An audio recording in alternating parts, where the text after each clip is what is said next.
Chicago Legal Network is the collaboration of attorneys that concentrate in many areas of the law most needed in Chicago neighborhoods. The CLN lawyers focus on personal injury, criminal defense, and other issues. The CLN lawyers all average over 20 years of legal experience and are dedicated to helping the Chicago community. The Chicago Legal Network is committed to developing black lawyers through mentorship and co-representation. So if you were injured in a car accident, slip and fall, or injured on the job, or you need assistance with criminal defense, including driving violations and DUI, check out chicagolegalnetwork.com for more information or call 773-912-3545. 773-912-3545. WIFTP. Live from your studio. You're listening to Book of Dawn. With Dawn Millhouse.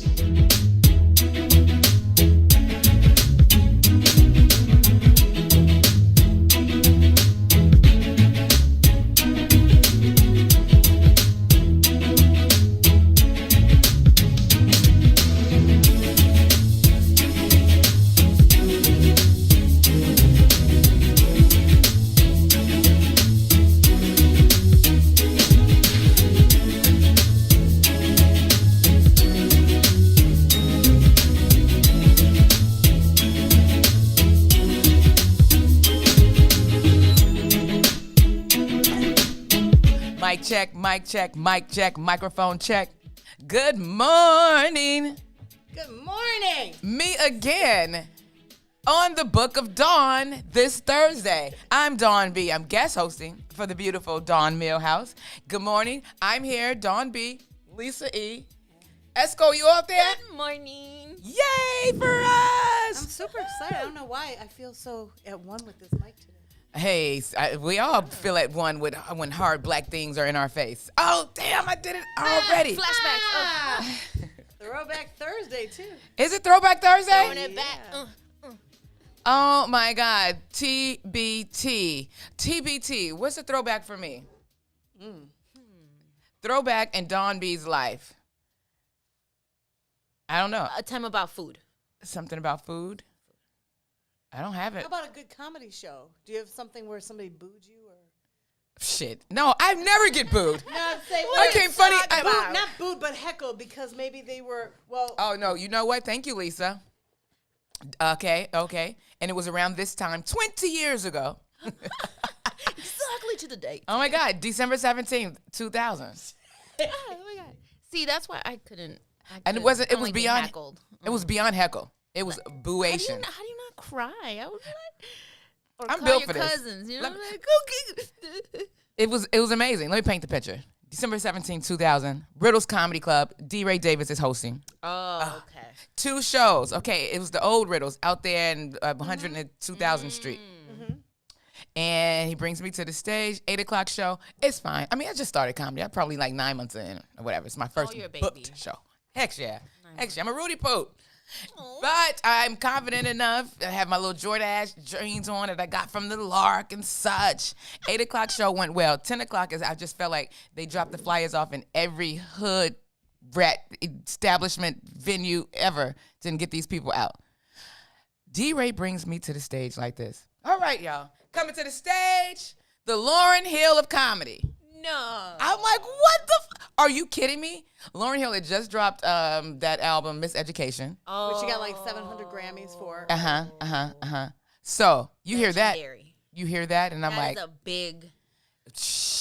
that's a big tall water of Hennessy to drink. So I get up there and I'm like, yeah, what's up? Hi, everybody. They're like this. Silent. It's over 200 people in one room. You cannot hear people breathing. It's so quiet in there. Awkward. And then I started with this joke. You never start your set with a new joke, especially when you knew and you knew. I talked about how bad you have to go to the bathroom. You ever had to go to the bathroom so bad, then you get in there and then you just let it out, and then you think that you're so good, the toilet is now your new boyfriend. Like, we go together. Right, you start moaning. As long as you don't have the mic, your cordless mic or your little mic with you. It was less. So I said, you ever had to pee? Everybody in the audience was like, nope, never. Boo!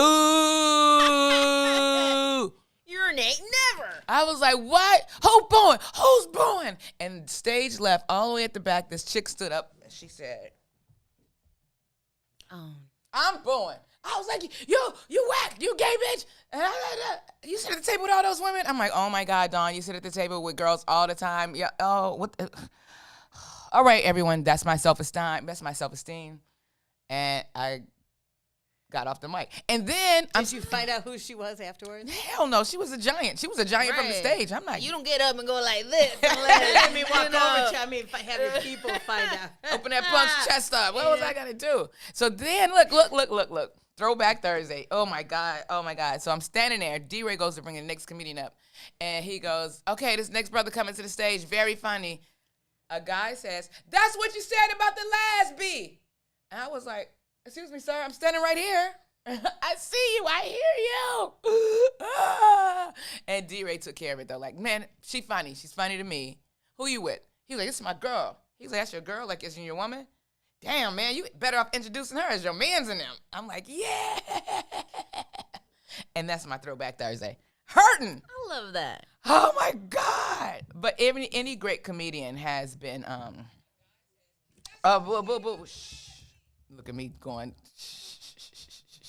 However, how would I open up a show about how I got booed December 17th, 2000? I love it, though. I've been heckled. I've been choked from the stage. You said choked. Pardon? Yeah, I had an attempted chokeation. I was opening for Paul Mooney. I'll never forget it. And I guess they just wanted to see Paul so bad. And I was like, yo, chill. Everybody, I need his turn, too. Like, I'm trying to get to Paul Mooney status. And she jumped on stage, her and her boyfriend, and tried to choke me. We were like this, literally fighting over the mic, like this. And then I got the mic, and I was like, you know what I'm saying? I ain't always been a comedian. Man, right. And then she swung, but it was one of those, those cartoon swings. Wow. Any throwbacks? Give me some throwbacks. You did any Throwback Thursday for you? Well, talk about what you're talking about for like performing, because I MC a lot of events. And I was one of the MCs for the Up in Smoke tour with Dr. Dre and Eminem. And people were so high, first of all, like walking backstage, it was like you just came out there like a weed head, whether you just sniffed it, whatever. It was so much smoke. It was so much smoke. You don't sniff weed. Like, well, walking through the fumes. But I get on the stage, and people are just screaming because they didn't care. They didn't want to see anybody but the performers. So you could have said anything. You could have said, I'm giving $1 million away to everybody. Everybody come up here, get $100. Nobody wanted. So people were like a little, they weren't booing, but they were just kind of like, we want to see the acts. Yeah. Who is this? Get out of here. I mean, this was at the Allstate Arena, so it was like 20,000 people that, but hey, I got to hang out with Dr. Dre and Snoop and, all those guys. What kind of hanging did you do? I do it. A little too much, right. And I'm saying. That's why you had those dog chains. No, not like that. I'm talking about too much contact, and I'm not like into all that. So, medicinal. You're not into all of that. What? Marijuana? I mean, I've partaken a few times, but hey, give me all of it. In fact, I want to do a sample. I wish it was a weed truck that I could go order from the menu like I'm in Amsterdam, or not. So there's like several kind of like things you can. I mean, I know people. You talk about the actual weed, or you talk about like I know they do gummy bears and they do the edibles. Those stuff. are called edibles. Edibles, right? Mm-hmm. Yeah, it's different strands of weed. Like I have a cousin Lisa. You should come over and meet her. You should meet her. Your cousin Lisa? It's different copes. It's different copes of marijuana. Have you ever just poured it on food? Well, that's a Throwback Thursday. They did that when I was in junior high, our yearbook committee. No, there was no edibles. We were in 8th grade, and our friend Keith, who was just a big pothead, brought it for our celebration party at Pizza Hut in Hazelcrest, and brought pot and just put it all over the pizza. And the teachers were on the other side of the table, and he just poured it on our pizza. Like oregano. Everybody. Yeah, like it looked. Everybody thought it was oregano. So even people that didn't do it either eat the pizza or don't. So Yo, I don't know if I'd have been able to handle that in 8th grade. Yeah, nobody handled it, and the weed teachers sends still never me. knew. Sometimes, it feels like I'm drunk off of weed. Like I get drunk. Like I don't chill out and mellow out like people do. Some people hit it like, oh, I'm a rocket. Okay, let's just go. Today's weather. Today is December 3rd. We are 3 days into December. It's on the closest to 2020 being over. We cannot go into 2021 with this foolishness. Can the COVID act like it's not like Can it just be stuck in this year? I hear Chuck. Are you playing Jingle Bells, Esco? Oh my God, for Christmas. I can't even think about it. COVID doesn't stop Christmas. COVID stopped everything. I am not I'm working. Trying to be positive. Okay, I'm positive that I'm not working. I'm positive. Santa Claus could take it away. Okay, call Santa, please. Call I'm Santa. writing a letter. Oh my God. But it's almost 20. I just remember when this COVID shit hit, and I was like, man, July, we'll be back at the beach. Do you remember it is that? December. You remember that? Do I remember? Heck yeah. Mm-hmm. I was told to go to Chinatown. And I went 3 times by my mayor. To go? Yeah. Nothing wrong. Go ahead. The mayor or the Trump? The mayor, man. Oh, okay. Lolo, she didn't know. Lolo did not know. My Lolo would not do that. She would not send anybody off. I'm not getting into it, but today's weather is like sunny and 40 something. Today's birthdays. Are any birthdays today? Any birthdays in the building? Well, we got Montel Jordan. I've heard Montel Jordan's name 7 times since I've been here.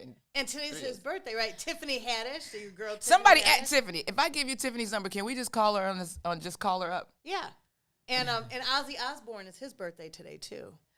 Ozzy Osbourne. Oh, let's call Ozzy now. He would know about some marijuana, or everything else. Maybe some Christina Aguilera. Happy birthday, Montel Jordan, Tiffany Haddish, Ozzy Osbourne, and it's a national day today. I'm gonna come back. I want to take a break. Let's take a break. Come back. You're listening to and looking at the Book of Dawn. We'll be right back. WIIFTBPM.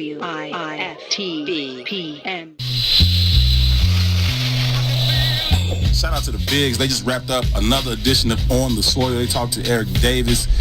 I didn't know that brother was like all that cold. I didn't either. You know, Gino is the baseball guy. expert, right? So whatever he say, that's how I'm rolling. So just hearing how he's been talking about him since they actually scheduled that interview made me like look like how cold was this dude? It's legit. Shout out to Don for the guest look. Yeah, Don is the deal, G. Guest look is outrageous. Don is the plug. Fellas, I'm ready to get up and do my thing. She is the plug. Don is dead at the For plug. Gino and Mace. Why are we being left out over here? Well, that's not really true. Okay, well, break it down for me. Oh, a wise guy, eh? What'd she do? She set us up with Scoop.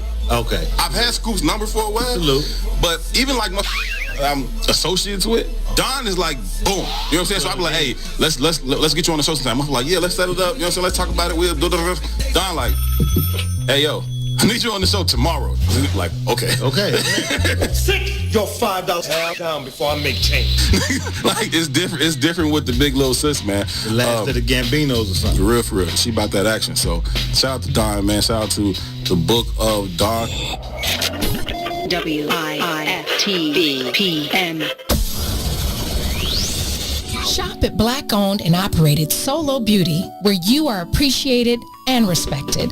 Located at 8158 South Cottage Grove, Solo Beauty can supply all of your black hair care needs. Solo Beauty is open from 11 a.m. to 8 p.m., Tuesday through Saturday. WIIFTBPM.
go. Welcome back to the Book of Dawn. It's Thursday.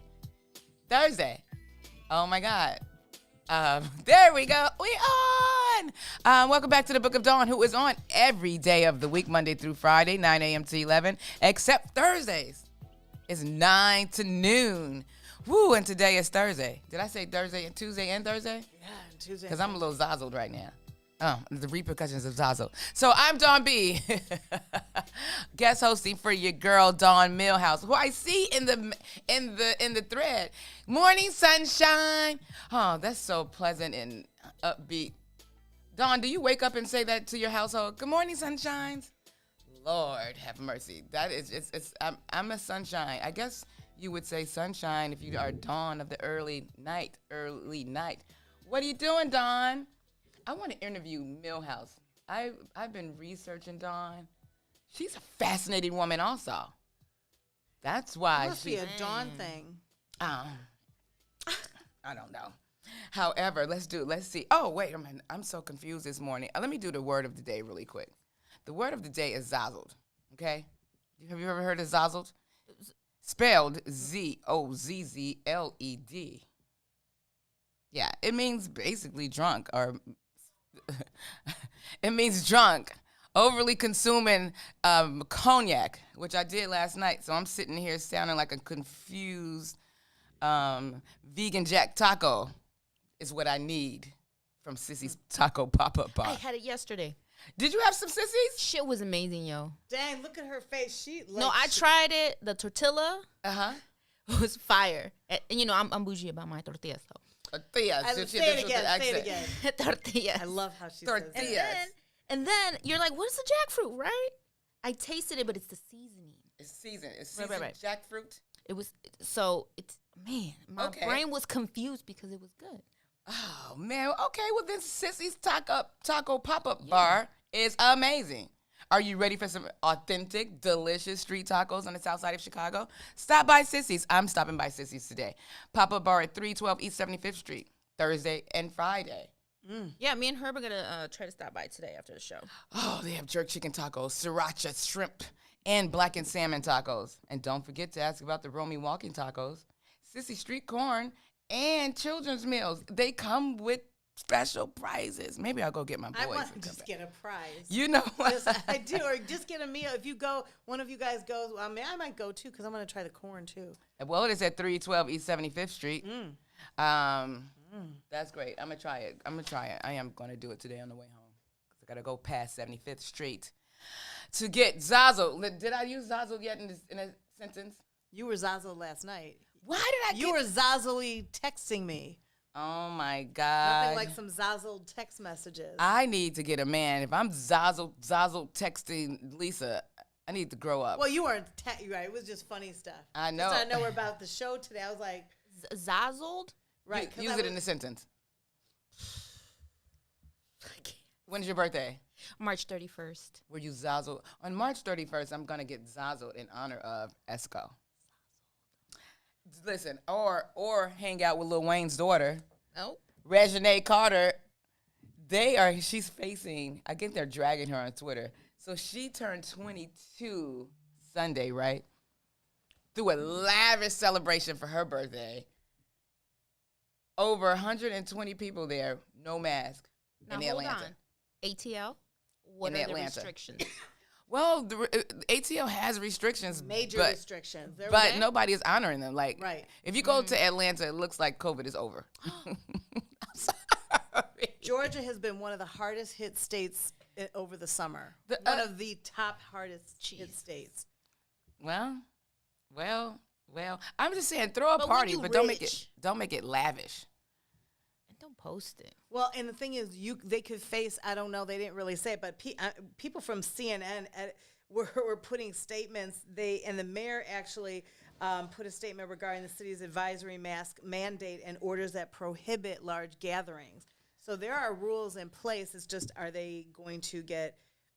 I mean, and for them, if they get fined, that's no big deal because it's Lil Wayne's family. You know. It is a big deal. Okay, listen. Is, I'm saying the money part is not a big deal, but it is a big deal. Right? No. I'm just saying, I'm ready for COVID to get out of here, so I'm respecting the suggestions, advisories, because it's not a rule, it's a mandate, and that's what these Republicans are living by. Like, hey, it's suggestion. I don't have to wear a mask. Get out of here. It's man-made. Some people still don't believe that COVID is real, and the fact of it is, even if it is a gimmick, man-made, whatever you want to say, it's still here. Is that a double standard? Everybody says things are man-made. What about a woman? A woman made, right? Even if it's woman. Hey, you don't be going into these rights and. Well, I don't really want. We can fight let power. the men. Right, let the men get in trouble for that one. Women make diseases too. No. Okay, even if it's woman made. No. Look, you know how we feel about titles around here, okay? Right, exactly. Okay? How do we feel about titles around here? Humans. I'm new. That's what I said. Human made. Well, I like to write. If this thing was produced in a lab, if it was extracted from a bat, the fact of the matter is, it's still here. Put on a mask. Right. Do your part. Flatten the curve. Okay, put on your mask now. I've been COVID tested. Have you guys been tested? Mm-hmm. I've been tested at least 20 times. I'm actually going again Sunday. I'm going again Sunday. You have to. We're coming in here once a week. Well, no, it's because I'm my mother has to have another knee procedure, and being around my mother who's in her 80s, I'm not chancing it. Like, I just want to be clear, just because I'm going to have to stay overnight at my mom's house to take her. Yeah, for her surgery, and plus you sitting your ass next to us too. Everybody. Oh, yeah, but I'm away from everybody. Right. My box. Yeah, you guys. Well, we're right. You guys are the only people. Have you been nasal swabbed? Yeah. Or mouth? Mouth. You had to hear mouth. Oh my God, I went over here on 55th one time, and I swear, like, she went up to the back. I was like, oh, Miss Smith, that's the name of my 6th grade teacher. I couldn't remember it. The new nasal ones, though, a lot of them, they let you do it yourself. At Walgreens, they just tell you, they said you don't have to stick it in all the way in the back. They said you just have to put it in both nostrils. Oh, no, I'm not doing it myself. I prefer it in the mouth. I wouldn't do it. You said what? You take I prefer it in the mouth. That's right. Don't swallow the Q-tip, though. She said, I prefer it in the mouth. Just put it in my mouth. Watch how many DMs you get later today, Sonia. Oh, they all live there. They stay there. I must not be the jam. I don't get nobody's sliding in my DM. Oh, they will. I don't think that's a real thing. Mm-hmm. I've been on Facebook and I've been on social media for over 10 years. No one slides. I used to get poked. Do they still have the poke button? Oh my God, yeah. Who came up with that? That's the weirdest thing ever. Poking me. Zuckerman, white boy Zuckerman. That's what he does. Zuckerberg. Just like a man. Let me poke you. Over there poking me and But I mean, what was private. The point of being poked? Is it just like to say hi? That's like when people saying hi. I mean, can't you just send me a message saying hi? No, that takes too long. I'm a lazy That's too much effort. So you're a Pokemon. Hey! A woman. Oh, God. Help me. Where's Dawn Millhouse? Come back! I miss you! Oh, no. Oh, I want to talk about the support dogs. And when I come back, can I do that when I come back? Yeah. The support dog. And shout out to Keke Palmer. You asked me who would play me in the movie. We just spoke about Keke. I know. That's why I did that. All right. Let's take a break. Take a break from the Book of Dawn. You are listening to the Book of Dawn. I'm Dawn B. We'll see you in a moment. Minding our Black-owned business. I have a good friend with us this morning. I'm so excited. Jonathan Swain is here. KimBarkBeverage.com. We tend to talk about business a lot. We both are in family businesses. Was this the plan? Because you are second generation business owner. Yeah. No, actually, I'll talk about it from my father's perspective, and I'll talk about it from my perspective. His perspective, he did not want me to be in this business. The liquor business has a sordid history. They call it a sin business. I mean, it's less that now, but it had a very sordid history. He didn't want me to do this. He wanted me to go off to school. My father was the first person to fire me at 9 years old. I was supposed to be at work at 11 o'clock, and I showed up 5 minutes late, walked me outside, and fired me. And I'll never be late again. So I appreciate him for that. I walked home. My mother said, well, what happened? I said, Dad fired me. What happened? I was late. He said, well, you got fired. You're late. You can't be late. Told you to get up and leave. My side of it, in many ways, I have a very unique rearing experience in that I've never seen my father work a job. So when I was born, my dad was an entrepreneur. Growing up, it's, I'm going to own my own business. I'm going to be in business doing something, controlling my own destiny in some ways. In particular, my father's generation relative to us, there's not a lot of information transfer about how that works. And there's not a lot of context. It's kind of, I'm going to keep you away from the struggles I had so you don't have them. But in not seeing the struggles, you don't know how to get through the struggles. But as I've gotten older and we developed a relationship and talked about it, I began to understand a lot of the bumps and the bruises and the challenges and what makes entrepreneurship and business ownership not for the weak and weary. All the success I've had in business has been a function of with my parents. As fortunate as I am and people look to my business story, there is no business story but for them and what they did. I mean, my dad was the first black business owner in Hyde Park in the 1970s. Hyde Park, though it's welcoming and inclusive now, wasn't always that way. Yeah. There are a lot of stories that he would tell us about the challenges that he had being a black-owned business in Hyde Park back in the 1970s. And that success comes from their legacy ultimately. So what see a bad mother. Boys, step aside. The Radio Rookie is in the building. The Book of Dawn, Monday through Friday, 9 a.m. to 11 a.m. on What's In It for the Black People Media.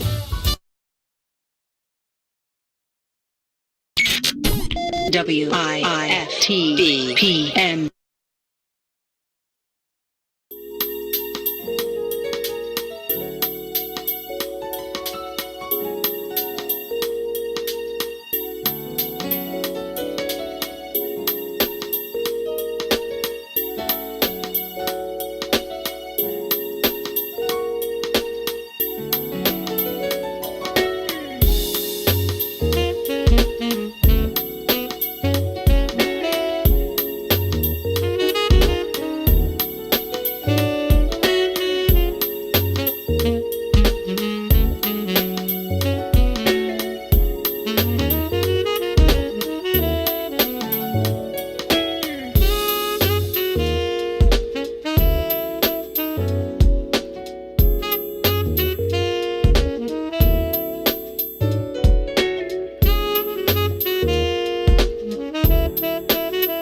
Is that Jazz right there? Who is that? Yes, it's Markel Jordan.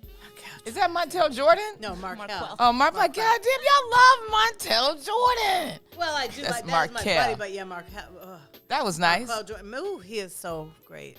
The nine. See, this time of the day, this is the Book of Dawn. In case you are just chiming in, logging on. The Book of Dawn. I'm your guest host, Dawn B, filling in for the wonderful Dawn Millhouse, and they got me on chill mode right now with Markel Jordan. Did you get that? Did you get the music we sent you for Black Widow? Probably too late to send it. I got to, because later on, and maybe an 11 o'clock hour, I have Danielle Saunders coming in, zoom in with us, and talk about house music. I'm hip hop, but apparently house music all night long. Say what? Hella people in Chicago love house music, and yeah, Black Widow kind of a thing. Is doing. It's kind of a thing. A little bit. Yeah, it's a way of life. Hello. Oh my God. Okay. Give me some Tribe Called Quest, some Beastie Boys, yo. Boys. And give me something from Robin Patrice. Hey. She is home of the flyest homemade items. This one sells anywhere from natural soaps, lotions, V-neck tees, jewelry, wickless candles, and for your hot, sexy man, she has male grooming items.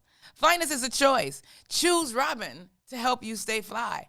Truly something for everyone in the family. Shop online at robinpatrice.com. That's Robin with 2 B's, yo. 2 B's. Follow her on Instagram also and Facebook at Robin Patrice. All right, Rob. Today is National Disability Day. I didn't realize it was a day every day for something. But National Disability Day. This is just to help everyone and become more passionate and understanding of people with challenges. I'm sorry, there's nothing funny about it. I'm so ridiculous. Yeah. I mean, I respect. You can't walk high. I know. I'm sorry. You can. I remember when I was pregnant though, and my cousin. When people have never been pregnant, they think it's a disability. In your condition, can you? Why are you walking? Sometimes you can't. Sometimes, but however, she would be like, "Park right there. Park in that handicap spot." I'm like, "Girl, I'm not disabled. I'm pregnant." That grinds my gears. When people, I call the police. You were Karen, a person that because I live with my uncle. He's a quadriplegic. Grinds. Triggered. Ooh, because you can't park right next to it either because I need the van to open up. Oh yeah, on the stripes, on the goofy. Yeah, goofball. That's what. So I'll call police. Yeah, I don't. I don't like that. And my mother, my parents have a handicap because my dad, my dad couldn't drive after a few years, with his diabetes and everything. And he had neuropathy. But my mother uses a walker now, so my mom needs it because of her walker.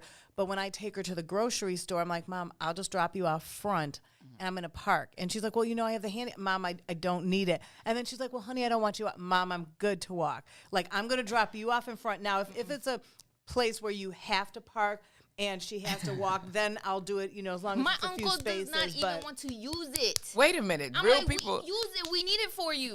For somebody that needs it, they do it. But if he doesn't want to use it, I don't understand this. Well, it's his ego. But and people be selling. Some people are in denial though too. Like, hey, it's a benefit. I'm sorry. It's okay. We don't even have that in front of the house. You know how you get the why not? handicap? Listen, I'm all about it. Because he won't do it. Right. See, that's his. Yeah. And wait a minute. If your mom has, if you are driving your mom around, you aren't using the plaque. It's for her. You can park. You don't have to drop her off. It's park for the car. Park in the handicap. Yeah, but that takes you there. But I also want my mom. If I'm driving the car, I need it. I need it too. But I don't want my mom to walk either. So if I'm chauffeuring my mom in any car, I'm going to make it as easy as possible and drop her off in the front. Use the handicap space. That's usually right in the front. Be honest though. Have you in all of your years of living though ever parked in a handicap? Say, I'm gonna just be right back. Now I'm not gonna lie. There was a festival going on. There was a festival going on in whatever, and there was like about 100 handicap spaces, but other than that, you had to park about a mile down. And so I had my mom's car because I was out there. I was like, you know what? I'm gonna only because it was like 100 spaces. Just because. It was like 100. Now, if it was like that was a one-time deal because I didn't want to have to take these it was like you could get shuttle buses and stuff, and I'm like, I was only showing up. I'm to do disabled an now. I don't want to park in these but spots. it was because it was a one time, and then I actually did feel guilty. But it was about 100 spaces. You know what? I never park up front. I don't look for a spot. I wish it would have been 100 disabled people. I just want to park. Come up. No, don't say that. No, because if it was full, if there was only like 3 spaces left, but for regular ones, I would never do it. I've done it before. It's been hella years, but one time I stopped. You would have. No, I stopped. I came out and I saw my car parked in the handicap spot, and I was like, "Girl." So I can't do it because I'll trip. I said no. Then your ass really beat disabled. And that one time they're just like, 2 seconds when somebody needs it. I said nah, they don't. But when not growing up, but being on a military base, they have handicap spots, and they have you are married, not married, Jesus Christ, pregnant. That's the only time I ever used it. It was Babies R Us. Yeah, that's right. Yeah, but that's different because if you do have issues, you get a pass. If you have issues or if you had surgery or something, you use it. That's different. But I'm saying, for me, I don't feel right doing that. I mean, you shouldn't. Yeah. I was just asking. It's hilarious. I mean, just respect. And you know what? That leads me to this one story about support animals. If it's legit, like people are legit getting animals saying they are support animals, and now the airline is fed up with them. It says it's a new rule, So a new rule allows airlines in the U.S. to ban emotional support animals from riding in the cabin. And in this system that led, listen, people were bringing obnoxious or things on. Like a lizard. Turtles to pigs, snakes, and even turkeys riding alongside. Turkeys are mean. Turkeys, but you only saw a turkey when it was Thanksgiving. No, hey, in Oklahoma, they're just walking on by. I'm going to take this turkey. I'm bringing dinner. They said potluck. Come on, turkey. Let's get on this plane. Last year, what happened last year? I can't. Wait. This chick had a miniature horse as a service animal. They said they're not going to consider emotional support pets as service animals, only dogs that will be trained. And they said they're not going to ban, because before they didn't want certain brands of dogs, but they said they're not going to do that. But then they said, so wait, you guys, this is hilarious. So in 2018, United Airlines refused to let a woman fly with her emotional support peacock. Dexter, even though she purchased a separate seat for Dexter. So put that rooster in the cockpit. He was not proud as a peacock. Earlier that year, a 21-year-old woman said she flushed her doctor-certified comfort hamster down an airport toilet after Spirit Airlines refused to let the hamster on board. A hamster? Why would you flush it down the toilet? Why would you have a rat? Well, what was you supposed to leave it in? What was you supposed to do? Let it run around the airport? Hamsters don't bother anybody. Yeah, they do if they bother you. Hamsters you could have just stuck that in your pocket. That's a hamster. Then they said that people have been bringing snakes, spiders. Hamster is not a rat. Hamster is a rat with a short-ass tail. It is. His tail didn't grow. He's a rat. No, they said that there was a support duck. A man flew with his support duck, and in 2014, a passenger was kicked off a U.S. Airways flight after his emotional support pig pooped in the cabin. Oh, was it a little piggy? Who knows? Who cares? Get that pig out of here. All right. You know how they found out about the pig? Somebody squealed. I don't know how to take shots. I just, who's a real comedian? Baby pigs are cute though. Baby pigs are not cute. They look awful. I don't think of anything that's cute except for me. Now, what if this could cause problems because all these wild animals are different animals. What if they all on the same flight? It could cause a problem. It's a fight. It could be the little outbreak monkey. What if it was a monkey and a weasel on the plane? So, all around the mother, but the monkey chased the weasel. The monkey thought it was all in fun. Then what else? The measles shot him. Weasels are cops. Did you say the measles? The weasel. Maybe the weasel had measles. It's over. Good morning. But little pigs are cute, though. Little pigs are like puppies. Have you ever seen a baby pig? They are freaking adorable. They are freaking ugly. Watch Charlotte's Web. Yeah. But when they get big, I'm like, yeah. I don't care. Wilbur. Pigs are just kids. Didn't you ever say T-W-E, one terrific pig. Are we Zoddled today? No, you guys sound drunk. Zazzled? Cute pigs. Zazzled. I'm over I just love animals. Zazzled. Okay. I would play with the animals.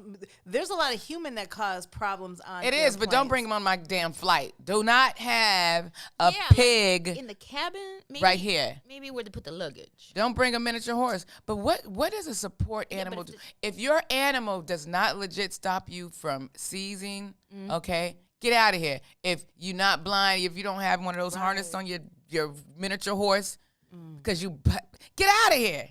Quit scamming.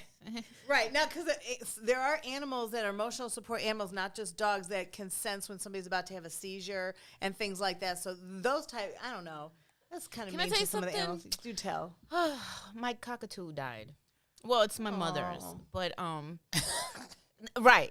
So just that was one too many cocks, right? Stay with me. Okay. I was 10, and my mom found a cockatoo, like a baby cockatoo. She brought him in the house, and this bird has been with us for 26 years. When my mom everywhere she went, right? Okay. And it just passed. Oh, rest in peace, cock. Spike. Spike the he cockatoo. Was so vain. Pretty bird. So wait, how do you find a cockatoo? They're very expensive, number one, but she just found them in the street and it spoke to you guys. Yeah.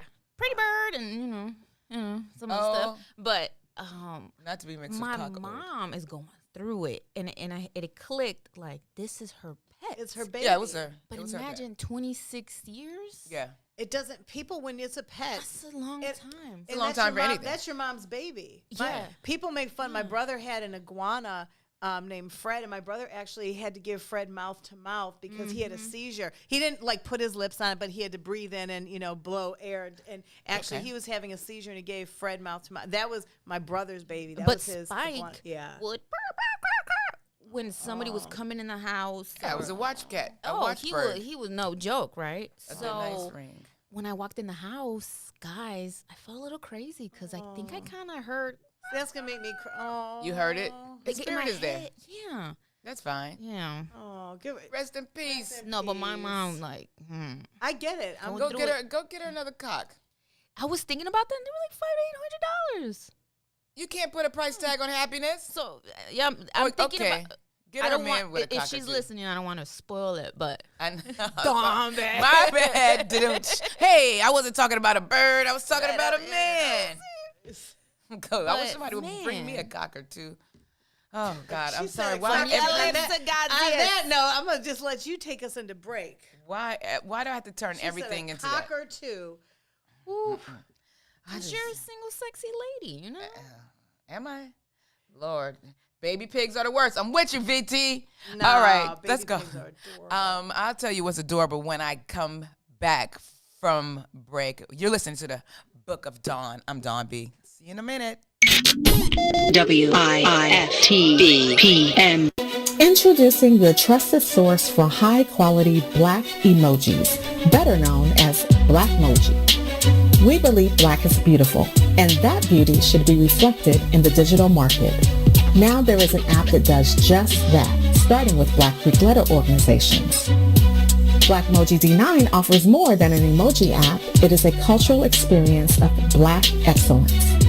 Download the app in the Apple or Google Play Store to access a specially curated catalog of emojis representing the Divine Nine. Use the emojis to celebrate Black Greek events, acknowledge current events, support social causes, and learn about esteemed Black Greek members who blaze the trail of Black history. A portion of every subscription goes toward a scholarship fund specifically for members of Black Greek letter organizations to help keep the legacy alive. Download the Blackmoji app today. Yeah. Ooh. I miss your kiss. Oh, your kiss is one of a kind. It feels so nice. Girl, you do it right. I miss. Girl, you don't go too fast, you take your time. Just how I miss. Hey, oh, you kiss it, then I'm drifting off your love. Keeps me floating, girl. I miss. Oh, and ooh, it feels so good, I wanna come down. Girl, I'm missing that love. Come on. Ooh, babe, I'm missing all those kisses. Baby, bring those lips to me. Oh, babe, I'm missing all those kisses. Baby, bring those lips to me. Come on. When you're not around, girl, I'm weak.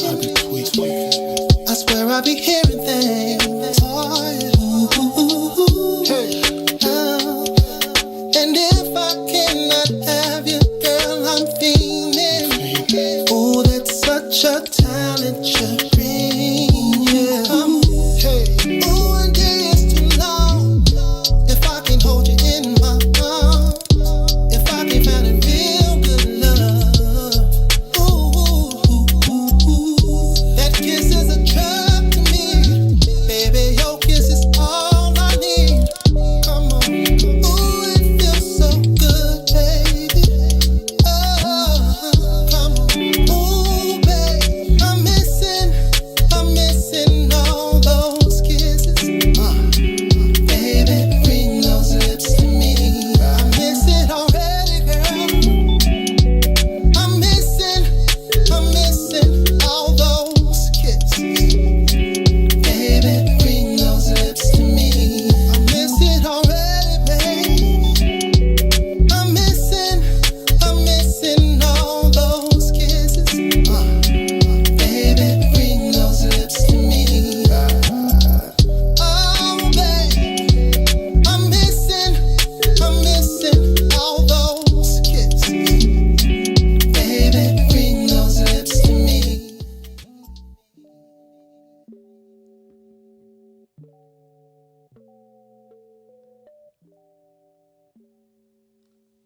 I'm on. Lord have mercy, I don't pay attention. That's why I always had to sit next to the teacher at school because I was off doing something else. Welcome back to the Book of Dawn. I'm your guest host, Dawn B, in for Dawn Millhouse. And we have so many food commercials. I am hungry. I'm hungry. This one is about the Woodlawn. The Woodlawn got greens, beans, tomatoes, jerk chicken, rib tips, turkey tips, and more can be ordered online or by phone from the Woodlawn, located at 1200 East 79th Street.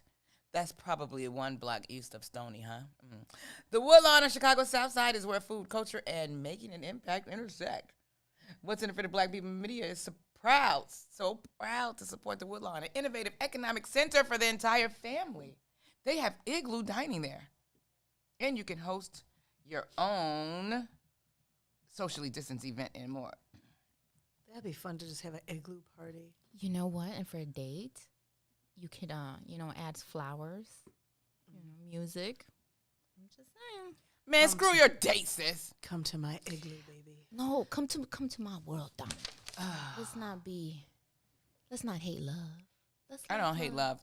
But this is Thursday. Tonight, I am doing my pandemic show.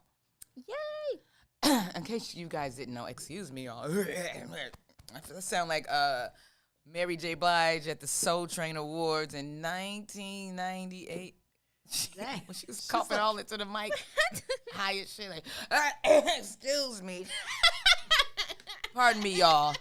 I am Dawn B.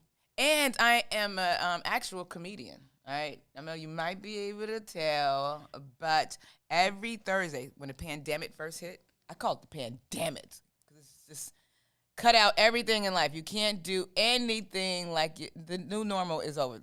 You can't even say new normal anymore because this shit is it's normal. It's life. To not go out anymore. I'm kind of happy about not being able to go out. Really? I'm saving money. I'm staying home. Are you serious? I'm spending more. Well, on mask. Have you guys worn your? I actually I didn't even think about it. I started putting my mask on to go take a shower, and I wasn't even thinking about it. I was on the. You ever just leave it on and you're just like, why yeah, did I use her? That's what I did. I came home and I was gonna get ready to go out. How many people are in your bathroom, Lisa? Nobody. I was running my mouth on the phone. I was talking on the phone, and I just started putting it on. Yeah, you put it on going. You have to put. The mask is a necessary. Your mask. I did it not thinking. Yeah, that's hilarious. And I was about to get in. I'm like, why do I have my mask on? I don't like that people. I mean, we've been doing it 9 months now. Just wear the damn mask, okay? It's to the point where you run in. You've seen those memes, like you run back to the car, like forgot your mask, like you some kind of damn superhero. I've done that so many times. Got to the front of the business. I'm like, get a mask. That's why you got backups in your purse. Oh, I have so many. I have so many, but I will leave my car and be like, oh, damn. No, not wearing your mask is like not putting your pants on. I completely forgot. And Gina Lamar that does our sex talk, she has those penis masks. And I had totally forgot my mask, so I pull in my purse. I had to go in the store with a penis mask, and people were looking at me. I didn't even realize. They were like people were saying, does she have a penis she on gave her me the wrong face? Color. Like, what is it? What is this? It's penises all over the mask. Oh, okay. And I'm that could just look like peanuts. No, how close are you to see that they are actual cocks? From here. I don't have it here. From here. Yeah, they look 6 feet. Let me see. There's some small, some big ones. I don't have it. Oh, they were all. Were they different colors? Yeah. Yeah, I got the wrong one. I didn't want the pink one. I wanted the dark one. A pink cock or a dark cock? Oh my God! I wanted a dark one. Why do you guys keep making me do sexual talk? Well, go back to your let's see. Go back. Tell us about your comedy show tonight. Wear your mask. You know what I'm saying? Just put on the damn mask. Okay? Can you imagine running up to the store like, oh, my pants. I don't have my pants on. Wear the mask. Okay, my comedy show. So when things are shut down, I ended up going to my garage because the rule, one of the advisory, you stay at home, stay your ass at home, and work from home. Right. And at this point, as an entertainer, I'm like, damn, how do I? You got to pivot. And so I went to my garage. I had this little makeshift stage. We bust out a camera. My girl Danielle, Steve Matthews, Veronica Taylor. We did a whole production. We go live every Thursday. and we just tell jokes. And I invite comics. We sprayed up and prayed up. And we went into season 2 in October because I cannot believe we are still in the pandemic. So now I have moved to a larger garage out in Markham. It's called Dope City, and it's dope. It's huge. I can invite people out, unless we did go back to phase 3. Yeah. So now I have like 15 people come out. 15. Now what's in your routine tonight? So do Dawn B, on Facebook we go live, Dawn B Funny, or on my YouTube page, Dawn B Funny.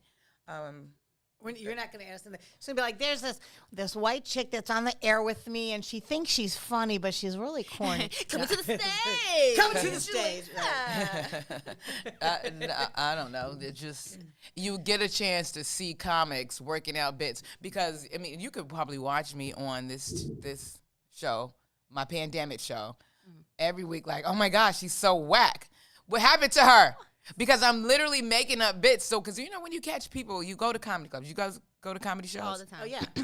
So, when you see me at the Improv or the Funny Bone, you're like, oh, she's funny as shit.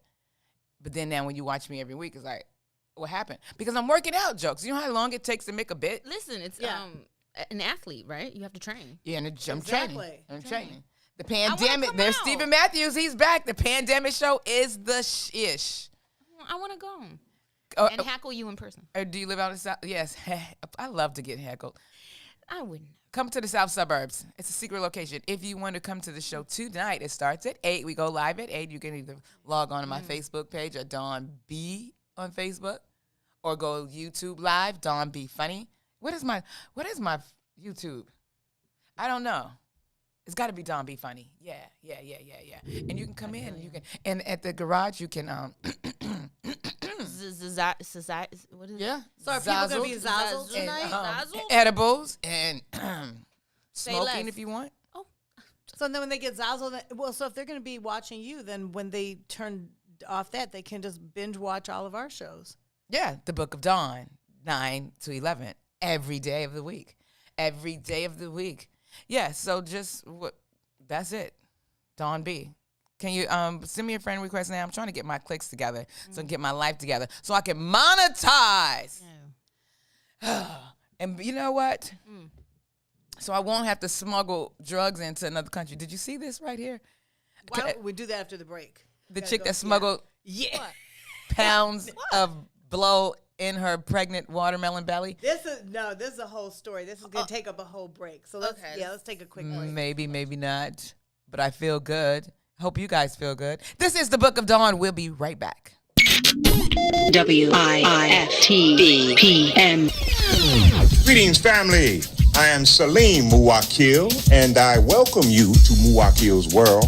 I'm going to chop it up with Dr. Lance Williams, professor at Jacob Carruthers Center for Inner City Studies, and one of the most knowledgeable scholars of Chicago's street organizations. During the doo-wop era, you wasn't doing no doo-wop about what you was doing in the street. That was improper. What made rap so unique was that for the first time, this is how we actually are living, especially at the bottom. So what happens is it becomes so popular because it's so raw. And ultimately, rappers realize that this is what sells and this is what the industry wants. So even guys who don't authentically have those experiences and young women are rapping about it and having success.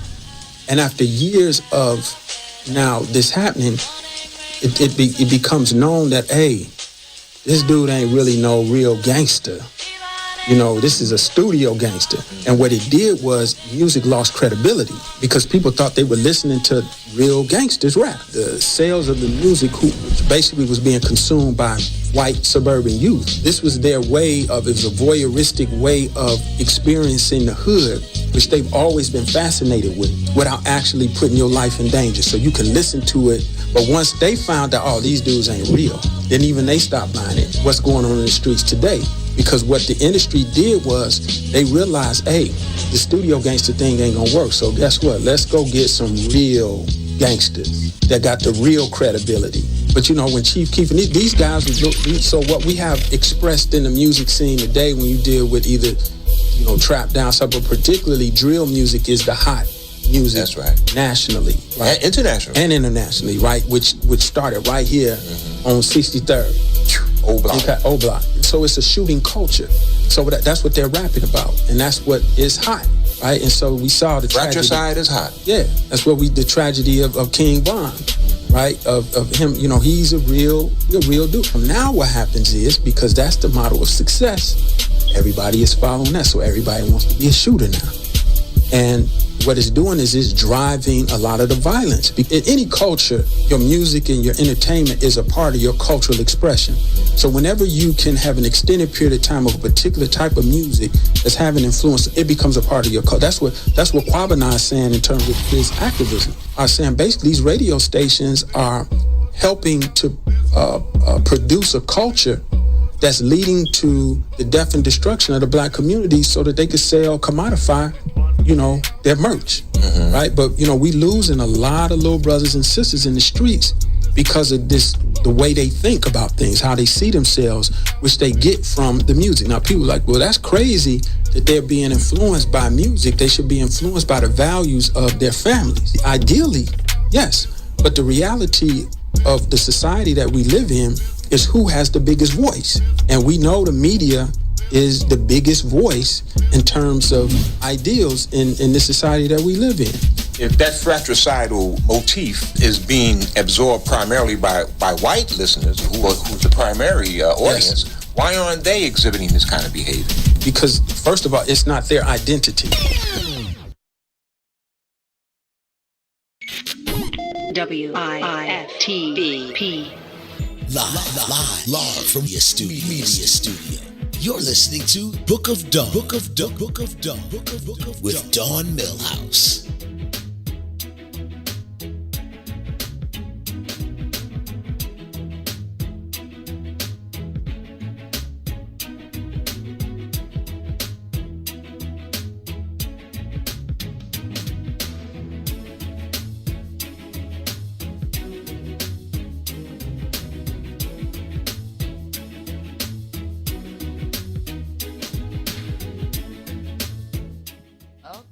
Welcome back to the Book of Dawn. I'm Dawn B, chilling in the place to be on Thursday, DAD. Why did I just say that? DAD. I'm looking at, my homeboy just sent me a picture of this pastor holding his 16-year-old son in his arms, and people were saying it's a problem. It's his son. It's affection. It's affection. Can you see? You see this? Yeah, I've seen it. I saw it on the web. I love stuff like that. They hate to see. I love seeing black men showing affection. That's so normal. Oh my God, that's normal. That's what's wrong with some of these black men today. You weren't hugged, son. Get a hug from your dad. It's whatever. People pick the craziest things to be having a problem with. Is this a problem? No, you a problem for posting it. Yeah. That's nuts. Mm-hmm. That's nuts to me. That's your own insecurities because you didn't have your parents to hug you and you wish you had somebody to hug you. It's an internal issue there. I tell my babies, they are little kids now, little boys, and Ethan, he's 4. He's about to be 5. Ethan, I love that name. Ethan Roman. He says, oh, Mommy, I'm going to hug you forever. Oh. I said, you better, son. Even when I'm grown, because I said, can I still hold you like this? I hold him like a little baby. Yeah. He said, even when I'm grown, you can hold me like this. I was like, child. I do that to my nephew's 15 now, and I still call him Baby Aiden. When nobody's looking, I said, this is just between us. And when nobody's looking, I'm like, come here, Baby Aiden. He's like almost 6 feet tall. Oh, yeah, my brother's 6'1", 6 foot. 21 and 24, and I'm like, oh, Jimmy, the good little baby. Yes, see, they need it. It's not gonna make them soft. They love it. I'm not putting him in a dress. I'm just showing him love and affection. And people think you would turn your son gay if you. No. I think I don't like being touched because my mom wasn't affectionate. My grandma's mother passed early, so I don't think she was very maternal, affectionate. Therefore, my mother wasn't, and now. I don't like being touched unless you're my man or my daughter. We've hugged. Well, yeah, but oh, see, but I get uncomfortable when, like, right. Okay. Oh. So it's soft and ruining men, huh? That's what the Maze Jackson page. I bet you that's Maze old sexist face ass talking about is ruining the man. You need come in here, Maze. Let me give you a hug right now. No, that wouldn't work. HR. HR. Okay. Oh my God. Oh, I love that my friends send me stories because I must be sitting up here sounding like a lunatic. Are y'all following me? How's everybody feeling out there in radio? Internet-o land. Internet-o. This is like radio. Internet-o radio. So this is what I just found out. Because with the vaccines, I'm going to still talk about the smuggling of the drugs with the watermelon pregnant belly. A chick was on the bus. She presented herself as pregnant. It's a pregnant woman, right? She cut a watermelon, hollowed out the watermelon, had like 3 keys of blow in her belly, right? And you follow me? She got a tip. Somebody snitched. Said, that pregnant bitty is not pregnant. They searched her, they popped open, and she gave birth to blow. Yeah, that baby bump. It said 4.5 pounds of cocaine inside. She said she confessed that she obtained the drugs in Paraguay and was looking to exchange the goods in Rio for roughly $100. Isn't that worth a lot more than $100? Okay, but they said the incident is currently making rounds on social media, and it's been described as creativity without limits.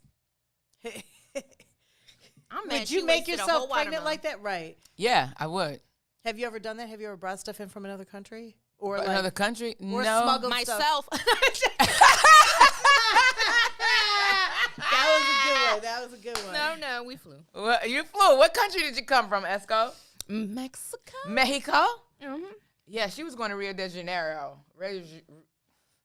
Say it. Rio. Rio de Janeiro. So wait, what have you taken stuff like? I don't think I've smuggled things in from other countries outside of like food, but and you're supposed to even mark those on customs. You're not supposed to bring like. Then I consumed it. I mean, you're not gonna make me an episode of the Brady Bunch. The Brady Bunch. Remember, he found that shell on the taboo. That was a little taboo doll. I'm scared. I don't want to go to another country's jail. I know what I'm. You never brought like seashells for people, like seashells or some sand. Never. I don't play that. I just the Brady Bunch ruined me. Yeah, but that was supposed to be bad luck. That was Hawaii. That was still in the States. Still, it was something smuggled. I don't know. I don't care. You know what? I want to be smuggled. Smuggle me a vaccine. I'm taking it. Because they are trying to figure out how to get these vaccines over here. And people, a lot of people are like you, Esco. You too, Lisa. I don't know. I'm not taking a vaccine. I don't want it. I don't want an extra tail. I don't want to grow ears.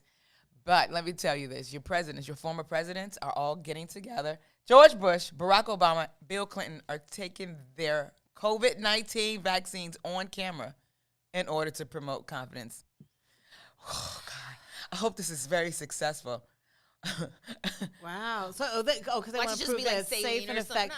Yeah, they want to prove that it's safe and effective. It says they may even film themselves getting injected. Yeah, they should. I want to see. I would say George get injected. Does this sound so bad? We would have Bush take it first. Is that bad? But then watch what happens after, right? I don't care if you get it. If they're all gonna go, I would say have Bush go first. No, have Trump go first. No, we said those 3 presidents are trying to do it together. We don't care about the other one. I'm telling you, that first batch of vaccines are going to be Bush, legit. Clinton, and Obama are coming together. But I'm saying if they have to pick one to go first, unless they do it all at the same time, I'm saying let Bush go first. Why? I don't know. Why not? Because Bush is a star. I want to hang out with Bush.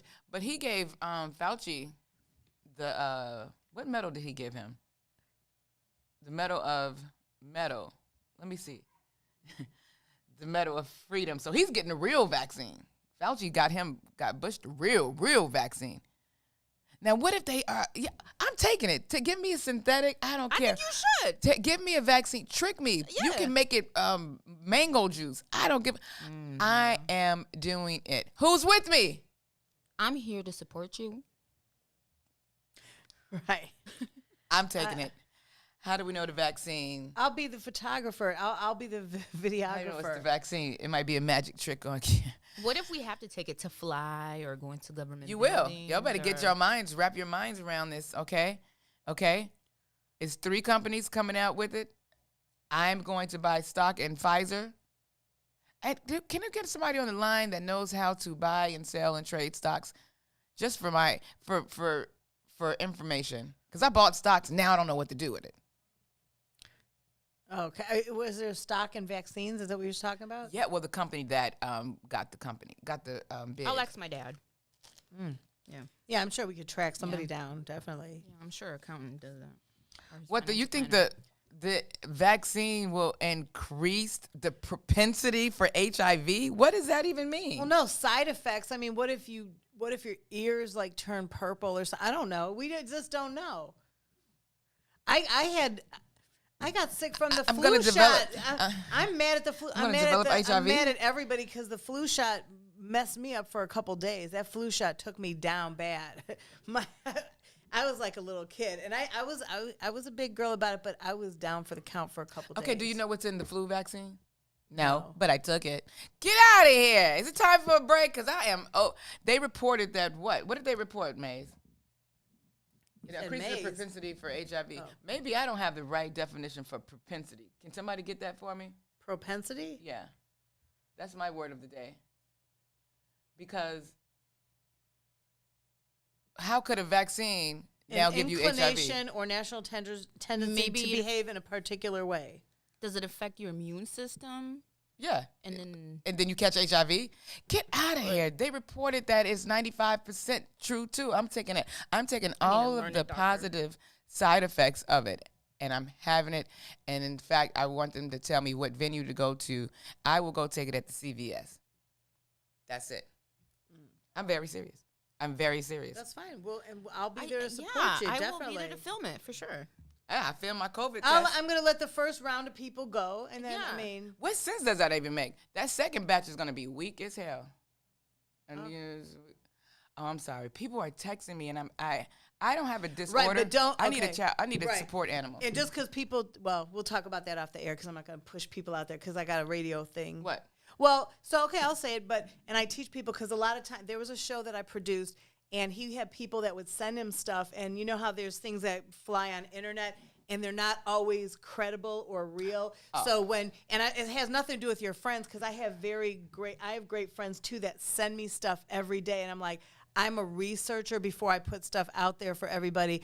You have to be you have to definitely be credible. Otherwise, I'm not believing it. Well, especially with that thing when they said that they had people that everything was getting shut down. And remember a time when they said look up in the air and things were like coming, like people believe all kinds of stuff. Yeah, people do. And resurface. So, but however, and I understand totally what you were saying, but my people are legit. No, and I'm not saying that. But I'm Dawn B. I'm not going to have no bullshit artists. Hey, Dawn, a piano just fell from the damn Sears Tower. No, I'm not saying that. But I have legitimate, like, other broadcasters that will forward stuff like, you guys, this is real. I'm like, and then you find the culprit, and I research, and I have to send it back. I send it privately. I'm like, don't put that on social media. It's a hoax. Yeah. And then they're like, one was a program director of a major TV broadcasting network, and he was like, oh my God, Lisa, thank you so much. I'm embarrassed. Thank you for doing it on the side. And it's not, judging, but we always want to be the first to tell business. That's one of the things I teach my students, because it's fun to be the first one to announce something. No, it's remember, not. You're saying it.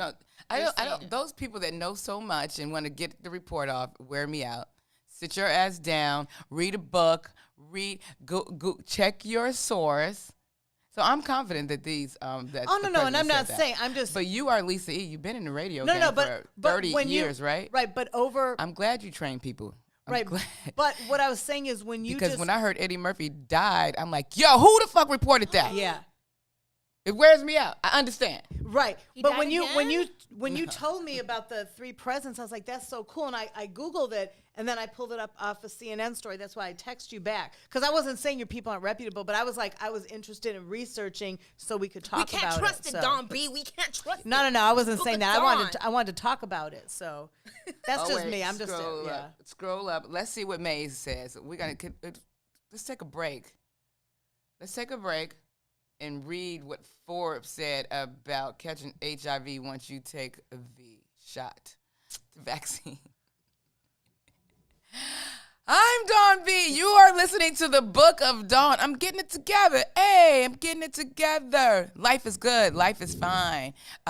Text me all the real. be the first to get it right. Text me some more stuff, Veronica. This is fun. I want to see Lisa E get so mad. Oh, no. That's not even it. No. I'm joking. Yeah. You listen to the Book of Dawn. I'm Dawn B. We'll be back in a minute. WIIFTBPM. You're listening to I Said What I Said with Toussaint Warner and Herb Howard. We have a very, very special guest, man, joining us on today's show. Walter Beach, he's my godfather and one of two of the dopest black men I've met in my entire life. This is how I always introduce myself. I'm black in attitude, I'm black in behavior, I'm black in belief and thought, and I'm African in spirit. I accept and acknowledge the fact of my African self being intuitively and have developed the cognitive strength to function as a black man in America. As an African black man, my hypocrisy manifests as silent rage. I must decide what my relationship to racism will be. Only I can say when and where I enter my manhood with quiet, undisputed dignity, without violence or special patronage, asking no quarters, and giving no quarters. When and where I enter, I take with me my people. That's what the sovereignty that Toussaint was talking about means to me. I'm a sovereign human being. And like he was talking about in that point that we made in Amistad when we was talking about, all of our species demands to be free. They may not have the power to prevent it, but they just demands it. And that's what they do. That's what the struggle is about.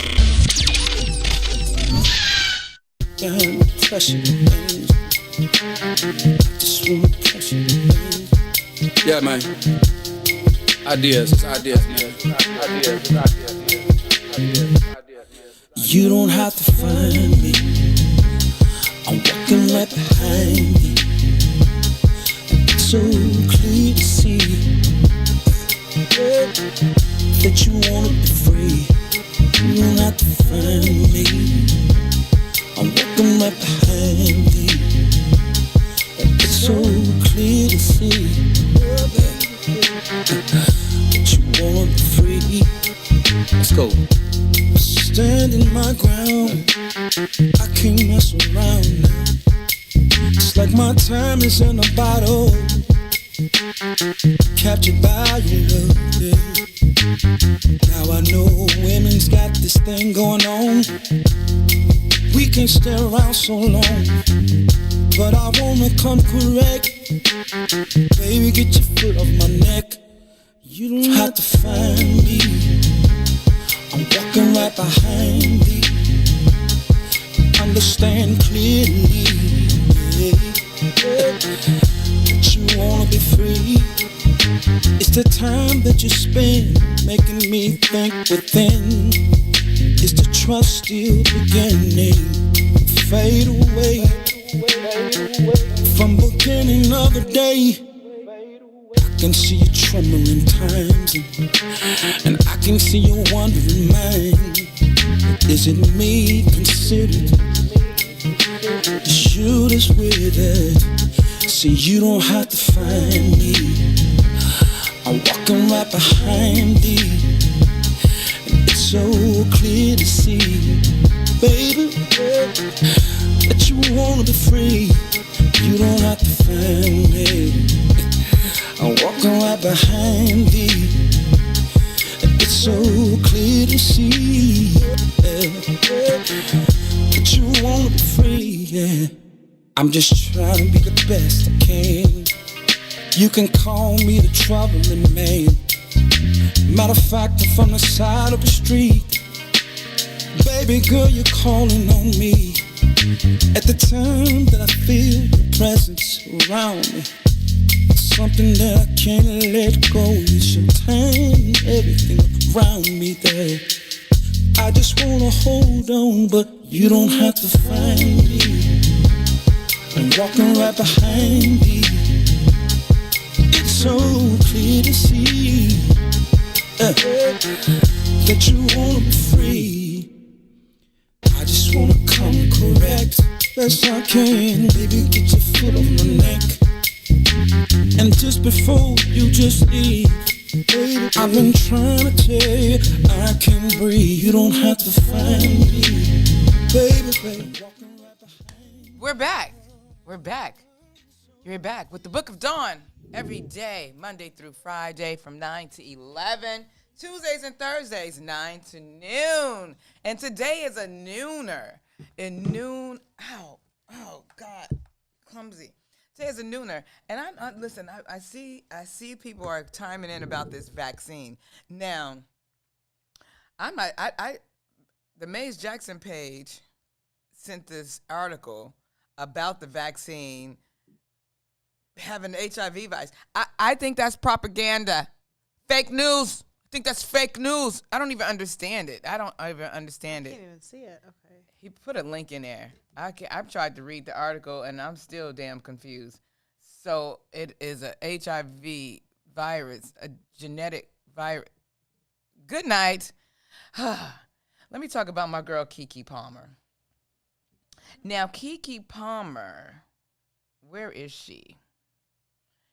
Keke Palmer just came out. She had this whole thing about her having acne, and she couldn't figure out what it is. She's like a grown woman, bad acne, right? You know, and she came to social media with it. I don't know if I had a medical condition or if I developed a condition, would I share it on social media? I probably would. Like, I could share that I was deformed when I was born.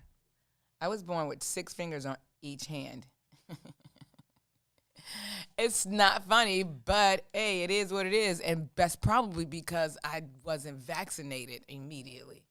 They should have vaccinated me in my mom's womb, and I wouldn't have developed an extra finger. I'm just playing. I'm sorry. What's up with actress Keke Palmer has polycystic ovarian syndrome? A lot of women, polycystic ovarian disease syndrome, that's actually more common in a lot of women than people know. And you know, people that have it, it can cause irregular periods, facial hair growth, pregnancy struggles. And a lot of women don't know. They think they just have something else going on until they find out. And so it's more common. But as you said too, like, I mean, I'm actually glad that she shared it with everybody, because a lot of people would hide something like that, especially women, because women getting like facial hair, things like that, and acne. Do women really share stuff like that? Yeah, it's just written all over your face. We see it, and we're like, why is that grown woman like that? Excuse me. It's because also that was a smoker's cough right there, not a COVID cough. Okay, thank you for clarifying. Let's be clear. Thank you. Plus, I got the vaccine. However, the secret about women and hormones is out of control. I swear. Nobody knows shit. Right, because if you have too much here, you don't get here, and then they don't tell you about I didn't know about my period when I was younger. I did not know about a menstrual cycle. It was not even taught to me. I just ended up with a cycle. And you're shamed to talk about it in public. Exactly. When you go buy your stuff, you hide it. You gotta pay for it? Do you want me to double bag this? Yeah, nah, I'm on my period. And it sounds so. Because we make it taboo. You make it sound like that.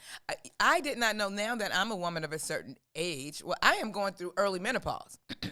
And a lot of women do as early from 15. And that's another taboo. They don't talk about it. It's a secret. Why don't we inform these women, us women, all cultures, creed, colors? Because the people making the policies are men. And guess that's what? That's man-made. Fool. And you don't understand. You're not telling me why I'm turning into a lunatic at 11. Why my mood just changed. And why don't I like to smell Juniper Breeze right now? And I love that scent. Like, why do I hate these scents? Why all of a sudden do you look stupid? You needed something salty. Why am I craving things that I didn't? I ain't no soft bitch. I ain't no whack ass soft bitch. Right. You know, I was gonna say, well, I agree. You know, I agree with some things not to be put out there in public, like family and problems, like with your relationships and children are always off limits. But I really take my hat out to Keke, because I think that she's bringing awareness so this next generation won't feel that it's taboo and secret because and she went on Instagram. She said, hey, you guys, for some of you this may be TMI, but for me this platform has been used for things greater. Polycystic ovarian syndrome has been attacking me from the inside out my entire life. I had no idea. My acne has been so bad that people in my field offered to pay for me to get it fixed. I tried everything. I did Accutane, et cetera, et cetera. She said, people say, drink water, do this, do this. She's like, but, and then she said, you know, I pray for you who have this and pray for me. And she's like, but just so you guys know, it has nothing to do with us being so effing fine. I'm not afraid to show myself to the world, and neither should you. And I think that's a great, you know, role model, if you will. I think for generations, even for older people, I think for her coming out saying this, because that's an uncomfortable subject. When women might talk with other women, but they don't even talk with other women, and that's the point. Thank you, Kiki. Yeah. All right. And when you start to talk about ovaries, everybody crawls under the table. Or facial hair. Facial hair. Well, women, it's coming from your hormonal imbalance. And then they come out with shows called Snapped. And I snapped because I didn't know I was getting I didn't know it was the 26th day of my cycle. Right. And it completely affects everything you do. And everybody else just refers to as a bitch. Right. We're bitches. You can't sit in a plane because you might bleed through. You can't sit in a car. You can't date. You can't walk sometimes. Oh my God. It's been times. Oh my God. And I get embarrassed, but it's I don't want people to be embarrassed. No, let's normalize it. When in high school they went to talk about it, like I felt like they whispered. I'm like, wait, what? It's like you passed the pad, like, you know. I'm like, what? I'm gonna change. I'm gonna go through what? A change. Change into what? Tell me, I'm changing into a space heater. Am I an air fryer? I'm hot as hell. But he said the hormone imbalance is coming from drinking bottled water. Start back drinking faucet water. He said that? That's what This is my whole point. Please help these young girls get to understand why we might flip out. And it's been times where I could have been certified on paper depressed. Mm-hmm. And then 2 days later, I'm like, woo, thank God. I don't know what was that cloud? Right. Yeah, it's in Mercury's in retrograde. Don't be depressed. Just make a list and then be a gratitude journal. Bitch, I can't even get out of bed to brush my teeth. My nails hurt. Everything hurt. I've had times where my skin hurt. Sometimes in a month, I would get nauseous. Yeah. Sometimes I would be so bloated I couldn't wear clothes. Like, it wasn't explained to me. It needs to be taught. And I went to Catholic school, so it was like, don't talk too much. You have a vagina. Shh. Right. Shh. Like, God gave it to you. Well, that's what I never understood. The religious people, they always say God made you in his image perfect and all of this stuff. If we're so perfect, why do we have to be afraid to talk about what God gave us? We didn't, it's not like we, right. We didn't pick this and say, I'm going to, right. Like, did you guys ever see the movie Carrie? Did you ever see Carrie? And her mother didn't tell her, and she got it while she was in the shower at high school. Except their showers were way too long. Nobody took luxurious showers like that in my high school. We were like, just get wet and nobody wanted to shower in front of each other. But at Carrie, don't you remember that when she got it? Cold. No, you never saw the scary movie Carrie? I don't remember anything. She got it in the middle of the ending scene and then the remake. I saw the remake. No, the original. Okay, so what happened to her? She got the period and she scared her? Well, she was making things happen. She would think stuff, but her mother never told her. Her mother was like saying she was condemned because she was religious, and you know. So, they're all gonna laugh at you. They're all gonna laugh at you. Yo, I was in Chiang Mai, Thailand, full of temples. I'm walking with my husband, 2 sons. There's a temple that has big ass sign up that says, "Hey, help, stop! If you are a woman, you cannot come into this temple because if you bleed, that's why we were not allowed in the temple because only men allowed." The men that came from the fruit of my womb. Right, that's what I'm saying. How did you wouldn't be here, son, if it wasn't for my womb. I would have been walking there like, how did you get here? Right. Oh man, and that's on. And I'm not on a political rant right now, but I do understand I don't know if I'm pro-choice. I'm pro whatever you choose. I'm pro your choice. I'm pro your choice. If you choose to go to the clinic, go ahead. Go ahead. And don't let those people with the picket signs bother you. Don't do it. Don't do it. What floor is it on since you here every day? Huh? Right. For thanks, BRB. This is my decision. And when will they stop letting old white men decide? Mm-hmm. When are we going to redo it? Well, do you think it'll start with our VP? We got a female vice president. Can you believe it's the first female, let alone black woman? Come on. I mean, men, you. If we want to talk stuff like that, you go to other countries. There's stuff in Pakistan. There's things happening with women. The fathers sell their daughters, and then they actually get sewn back up. They sell their daughters, and then they try and, before they get married. Then they do all kinds of things to women. It's very awful. In other countries, if you read some of the stuff going on, yeah, I'm bringing sexy back. Yep. I'm just going to start slapping men and then saying, I'm so sorry. I didn't know what happened. I'm menopausing. I don't know what happened. You think I'll get off? Yeah. That was a hormone in my right arm. I have extra hormones today. And tomorrow at 5 o'clock, I'll be back leveled off. I won't be an imbalance. Man, I'm taking a break. I'm going to go read about this since nobody taught me about my menstrual. I need some men to chime in. What do you think PMS stands for? Putting up with men's shit. That's no PMS. Let's discuss it when we come back. Let's take a break from the break of dawn. The Book of Dawn. Oh my God. The Book of Dawn. We'll be back in a couple. WIFTBPM. You're listening to I Said What I Said with Toussaint Warner and Herb Howard.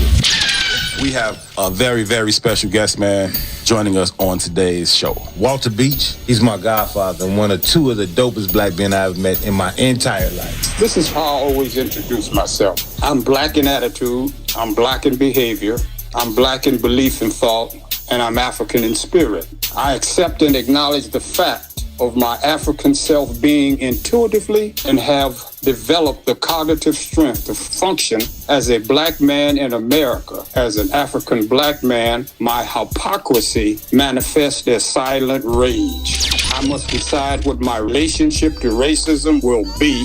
Only I can say when and where I enter my manhood with quiet, undisputed dignity, without violence or special patronage, asking no quarters, and giving no quarters. When and where I enter, I take with me my people. That's what the sovereignty that Toussaint was talking about means to me. I'm a sovereign human being. And like he was talking about in that point that we made in Amistad when we was talking about all of our species demands to be free. They may not have the power to prevent it, but they just demands it. And that's what they do. That's what the struggle is about. What's up, good people? If you didn't tune in to the last I Said What I Said, here's what you missed. This legendary journalist, man, his list of accomplishments goes on and on. He's an author, a brother. He is someone that, for me, I've looked up to literally since I was about 11 or 12 years old. And this was really before I knew his name. I mean, I knew what Slam Magazine was. That's kind of what you did as a shorty. But I didn't even know that he wrote for it, right? And I had read plenty of his articles, but I didn't know that the dude who I saw every morning on my way to school was Scoop Jackson. Eastside crazy, man. So, in growing up over there where I grew up, there wasn't a whole lot of positive male representation. I would walk down the block past his house every morning. I would see him coming out of his driveway, right? He had this coldest truck, black Pathfinder, if I recall. I would see him, and he would always just take a couple minutes to chop it up, and it would just be me or, a couple of my guys just walking to school. And again, over there wasn't a whole lot of representation of positive black males. I don't know that you were aware of the difference that you were making on us at the time. I don't want to say I don't believe in the concept of giving back. I feel if you give back, that means that you left. So my whole purpose in never leaving the same neighborhood I came up in is that I never gave back. You just give. I would hope that I would have impact on what your everyday lives were. I could be the one dude in the neighborhood that stopped and spoke to you, which I think is really important. Yeah. You know, because young individuals in black neighborhoods, especially young men, get ignored very quickly. All the time. They get dismissed. Right. They get minimized. And one thing, I still do it to this day. You know, say what's up to everybody, especially young brothers, because we have a tendency not to acknowledge one another. And I've never lived that life. My hope was that, you know, us having the small time and me just being there and you all, you know, just developing a relationship with me and me developing a relationship with you would have at least a small impact on you. It would give you like, all right, you know, there's some decent people around me. There's something I can look forward to maybe. If I don't have anybody else in this neighborhood that I can talk to that can identify with me, right, I can ring Scoop's doorbell. You got a good memory. It was a black Pathfinder too. You good. Coldest truck I had seen. I was like, yo, that's raw. Cuz balling. I said what I said. Urban 2, right here on What's in It for the Black People Media. Yo, who said devotion have to be sad? Yo, check this out. The Lord is my shepherd, shall not want. He maketh me to lie down in green pastures. He leadeth me beside the still waters. He restored my soul. God's gonna turn it around. Come all the way with me.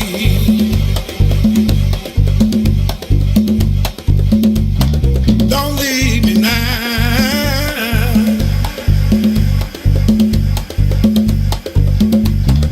Come all the way with me. Oh, please.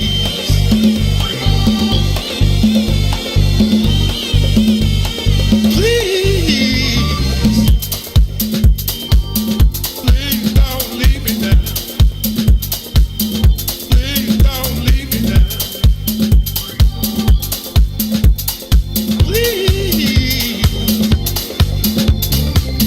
From glory to Gethsemane, Gethsemane to Golgotha, Golgotha to the grave, from the grave back to glory.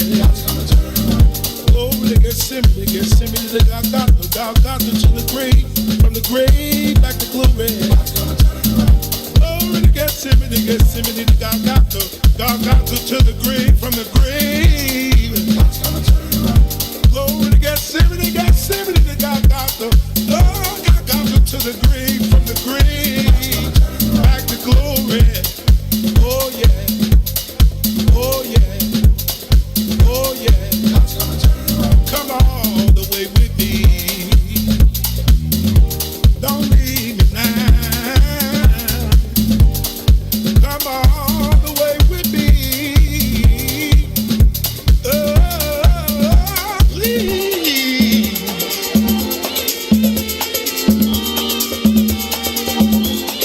God's gonna turn it around.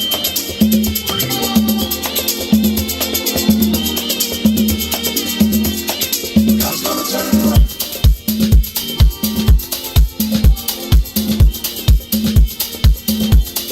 God's gonna turn it around.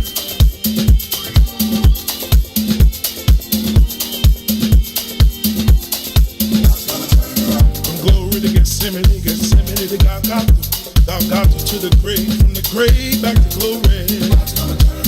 Glory to Gethsemane, Gethsemane to Golgotha, Golgotha to the grave, from the grave back to glory. Glory to Gethsemane, Gethsemane to Golgotha, Golgotha to the grave, from the grave. Glory to Gethsemane, Gethsemane to Golgotha, oh, Golgotha to the grave, from the grave. Dear Lord, it's me again. God's gonna turn it around. I'm calling on you. You did it before. I believe that you can do it again. Somebody calling you right now, Lord. If it ain't one thing we need, somebody else needs you for another. Please, son, look and have mercy. Have mercy over our home, Lord. Have mercy. Have mercy. God's gonna turn it around.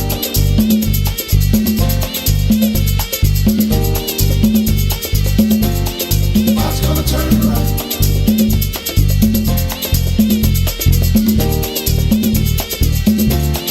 God's gonna turn it around.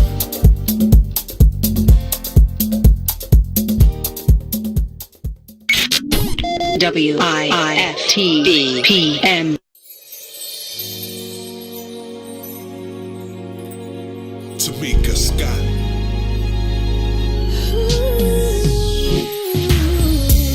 Yeah. As we take this journey through life, we face trials and tribulations. But just know, the enemy is not gonna win. Cause the storm is almost over. That's right. The storm is almost over. Don't you give up, you come too far to turn back now. Hold your head up, it's almost over. So set up to take you to your destiny. It's gonna be alright. Everything happens for a reason. Yes, this is your season. Just keep on believing. Blessings you'll be receiving. Oh yeah, oh yeah. It will be alright. Throw your hands to the sky, lift your head up high. The storm is almost over. Everything's gonna work in your favor. You don't have to worry no more. What you're going through won't last. It's a test to take you higher. Just keep the faith, hold on, believe. The storm is almost keep on moving. Don't let nobody stop you. No, you're getting closer. Almost over. You're a soldier. Now fight your way to victory. It's gonna be alright. Everything happens for a reason. Mic check 1 2. Welcome back. Welcome back. Oh my God. Share. What song was that? Stephen Matthews wants to know what song was playing. The Terrence Keys, God's gonna turn it around. Oh. Because this one's Tamika Scott. Almost Tamika over. Scott. Okay. Steven, put it on your Shazam if you want to know what music is being Scott played. from Escape. Yeah, this is Tamika Scott from her new album. Oh, yes. Her solo album. She's still touring with Escape, but that's her solo album. Oh, that's awesome. I like music. Wait, we have a cool guest in the 11 o'clock hour. She's a disco Wanuka, Black Widow. Danielle Saunders is coming up in just a few minutes. Well, she may come up. Now, I'm sitting over here trying to work this board. I'm learning how to do. I just created a link.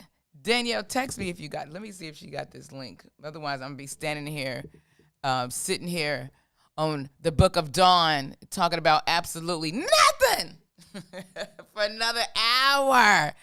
I am feeling good. How do you people feel? How you feeling, Lisa? Whew.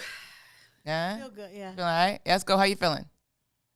You know, maintaining. You know, same thing. Maintaining. How's your balance today? Are you balanced? I feel balanced. Okay. I do. Okay. But I'm happy in December, though. I love December. I love Christmas time. I love decorations. My mom was born in December. So we've always, gone all out for Christmas. All out for Christmas. Yeah, now we're doing drive-by viewing of the lights. I'm trying to find activities for my children to do, seeing as though everything is closed. You know what? When the snow starts coming down, sledding, that would be fun. Yeah, but that Ice lasts skating. for an hour because I get so cold. Ice skating won't be open. You gotta get the tube. Get them a tube, a sleigh. Yeah, we have it. Some ice skates. Okay. Build some forts. Outside? And we're going to war. Yeah. Oh my God, it's so cold. I mean, what can we do? We don't have any places to go. Especially with 2 boys, right? I'm just gonna build. I'm just gonna take them tree climbing. We're gonna go to the forest every day. She said tree climbing. Tree climbing. Take them to the copes. Arts and crafts. Remember copes? Isn't that trees? A bunch of trees. A small group of trees. Yeah, arts and crafts. Yeah. And then I get, because I am so hormonal nowadays, I don't know what to do. I don't even want to go outside. Do you understand me? Sometimes I don't want to go outside. And you know what? What if we could get our hormones extracted? Like, do you guys eat meat? Mm-hmm. Meat. Do you go for those cage-free, range-free, hormone? What do you call it? What is it? Hormone-free? Free range. Free range. Mm-hmm. Yes, whenever I can. Would you? But, when I Uber Eats, I get what I get. Get what you get. Okay, but would you eat a no-kill, lab-grown meat? Absolutely not. What? Why not? Because it's fake. It was fake what? It's still grown. They put in the ingredients of, except for real chicken. Right, but they're going to say it's chicken, but it's not. It's like tofu. It's like. No, it's not. It's tofu. I'm just learning about this plant-based. A cultured really digging, so. Plant, what is this? Cultured meat produced without the slaughter of animals has been approved to sell. I'm buying it. They made it in the lab. What is it called, Lisa? I can't see. It says chicken bites, in quotes, produced by the U.S. company Eat Just, has passed a safety review by the Singapore Food Agency, and approval could be open the door to future when meat is produced without the killing of livestock. Yeah. So let's just make us up a chicken in the lab. It's called McDonald's. They said dozens of firms. Oops, sorry. That would be a McNo for me. Dozens of firms are developing cultivated chicken, beef, and pork with a view of slashing the impact of industrial livestock production on the climate. Okay, that's a lot of stuff. That's kind of weird. Cells used to start the process came from a cell bank. Hey, listen. Oh God, I felt like somebody sitting there with me. If you like hormones, if you don't want to have your hormone imbalance, then eat lab-grown chicken. But it's also going to be, it says it's going to be significantly more expensive than conventional chicken until production is going to be scaled. Because it's better for you. The cells used to start the process came from a cell bank and did not require the slaughter of a chicken because cells can be taken from biopsies of live animals. Yeah. The nutrients supplied to growing cells were all from plants. Yeah. See? They taking the chicken hormones, so you will still have chicken juice in the lab-grown chicken. Taste like chicken? If it tastes like chicken, the chicken also tastes like chicken, so I'm going to order the chicken. I want a lab chicken. In fact, I want some tacos. Let's give me some let's give me some lab pop-up tacos. Nah.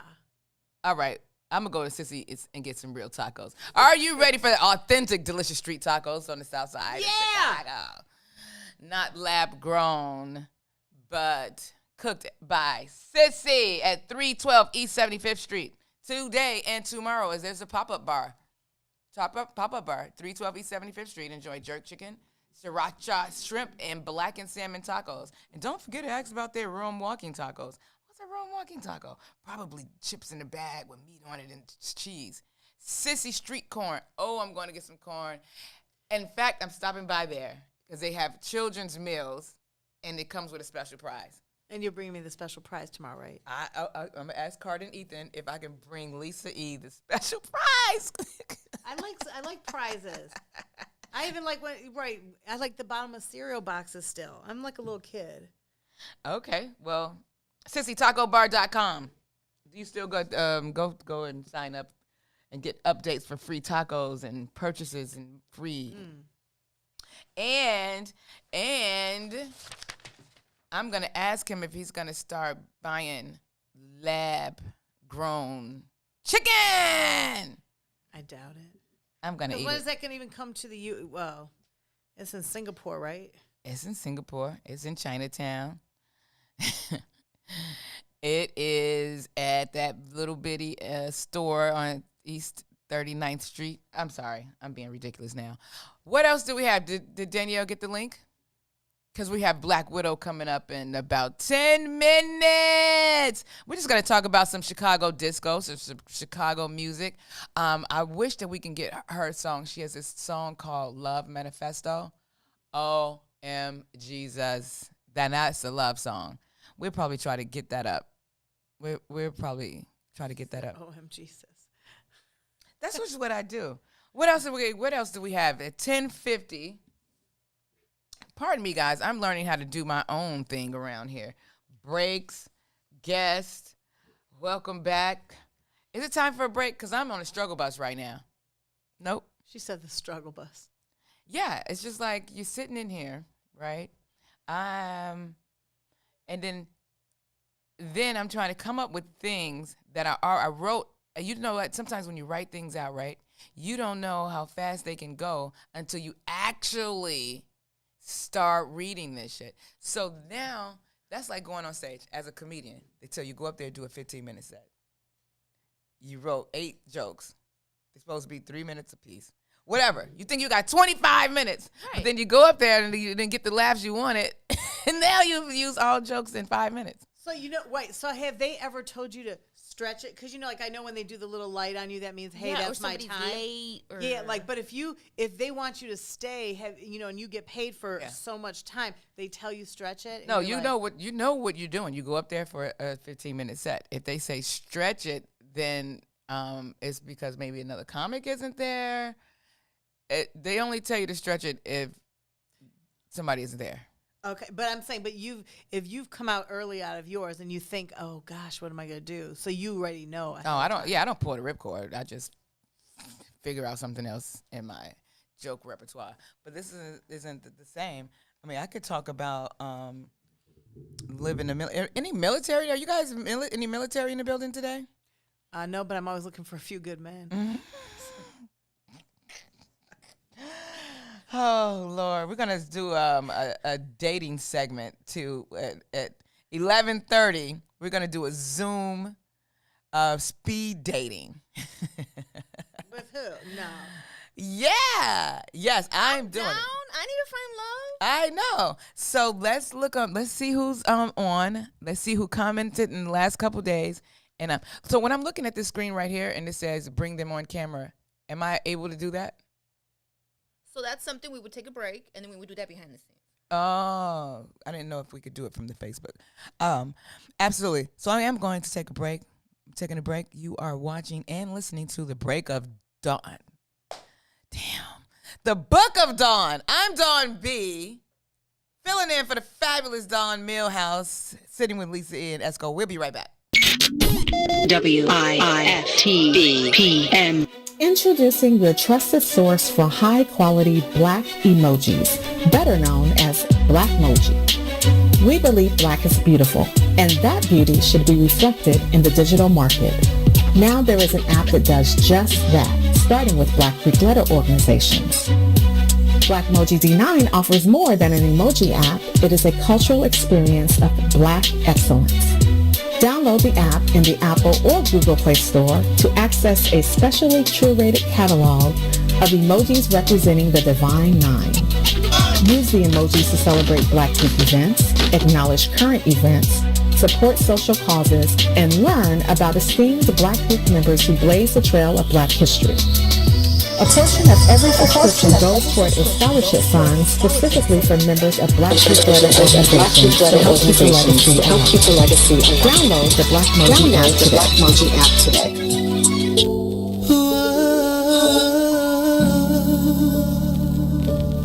Oh, you prove me wrong. This ain't a regular love, babe. It's that waking out your sleep with me massaging your feet, yeah. It's that anything you want, I'm only here to please you, baby. You're in my command, yeah. Your kiss sends me a shot of dopamine. Oh no, I never had an interest in us until I met you. And I don't know if it's real or is it just a phase I'll go through, but I feel that it's true. We don't need no labels, babe.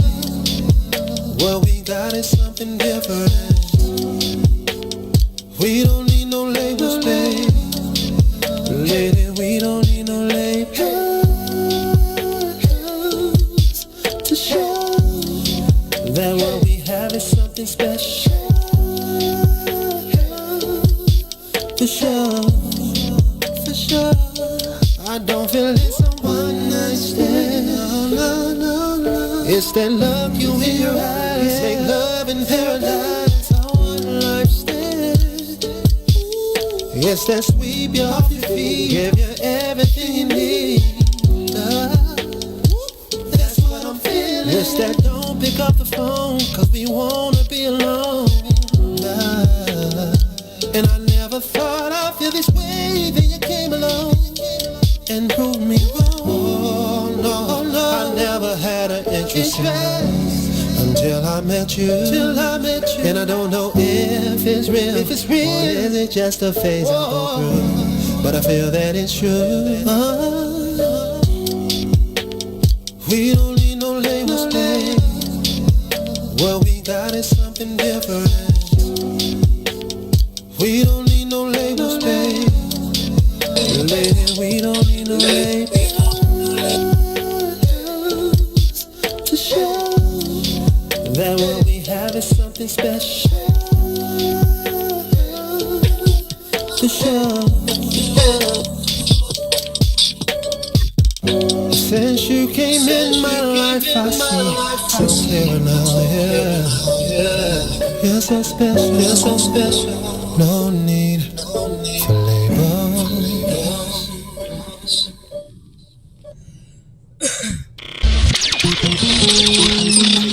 It's the big Chicago great, Simeon legend, University of Illini legend. Man, flying Illini, man, that's a Dick Vitale. I don't think he could have stated it any better. NBA great. It's always great to have a Chicago basketball icon, hoop legend, the one and only Nick Anderson in the building. Nick, how you feeling, brother? What's going on, fellas? From that day I got drafted till we are sitting here in front of each other today, I'm thankful and I'm grateful that my mom has never worked another day in her life. People don't know. I can remember the conversations that me and Benji used to have all the time, that we were going to buy our mom a big house and a pretty car. It was so unfortunate that he wasn't here to live out that dream, but I lived out the dream for me and him. As you know, Benji wore number 25. I wore number 25 my entire college career and my entire NBA career because of Benji. You think about all the guys that came out of Simeon and went down to the U of I that wore number 25 after me at the University of Illinois.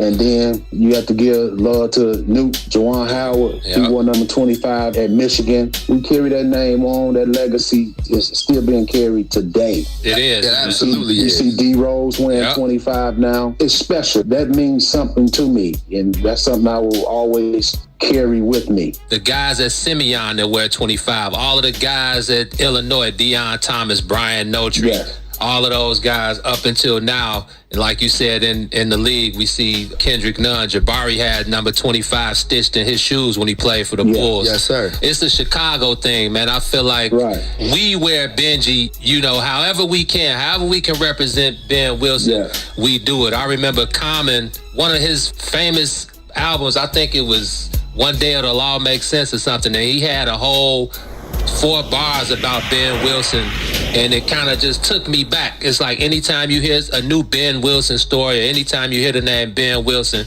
it just resonates like none other. So I'm glad that you were able to, start that whole, and I don't even want to call it a trend, because it's definitely more than a trend, Oh, exactly. It just carry on.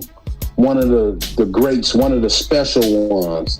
He will always be talked about. He will always be brought up in conversations somehow, some way. And because he was special. He was just a special guy, not only basketball-wise, but a human being. He was just a special dude. I still remember what I was doing and where I was at that day all that went down.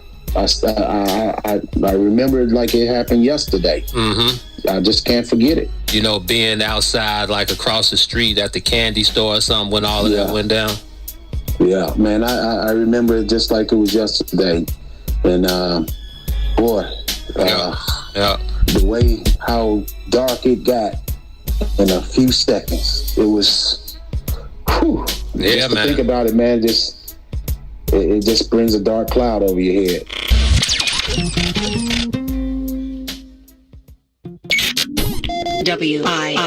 WIFTBPM.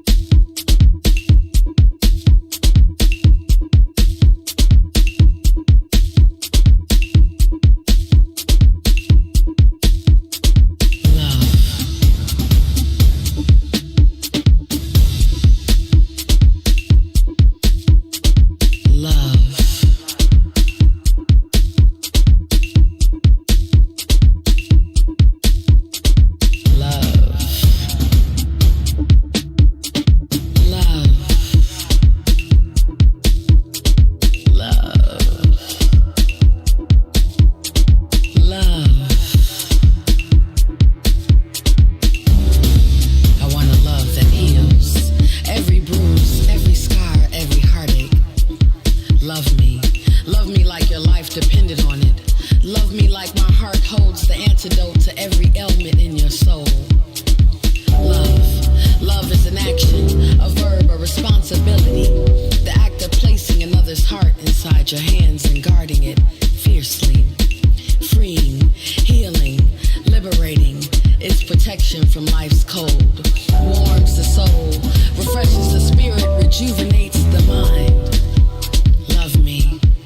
Love me authentically. I want to be loved like every day is our last, every moment our anniversary, every kiss just like the first. A love that doesn't hurt. I want to rise in love, freeing my soul, allowing my vulnerability to show without fear of rejection and judgment. Love me. Give your heart, give your mind. This is my love manifesto. This is my love manifesto. This is my love manifesto.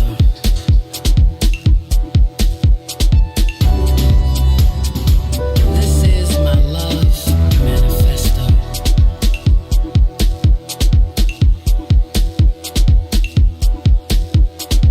This is my love manifesto. I want true love. More than sex, I want intimate connection. A permanent soul tie, mine to yours. Exchanging energy, never depleting. My heart full, soul and spirit satisfied. I want to wrap my arms around you.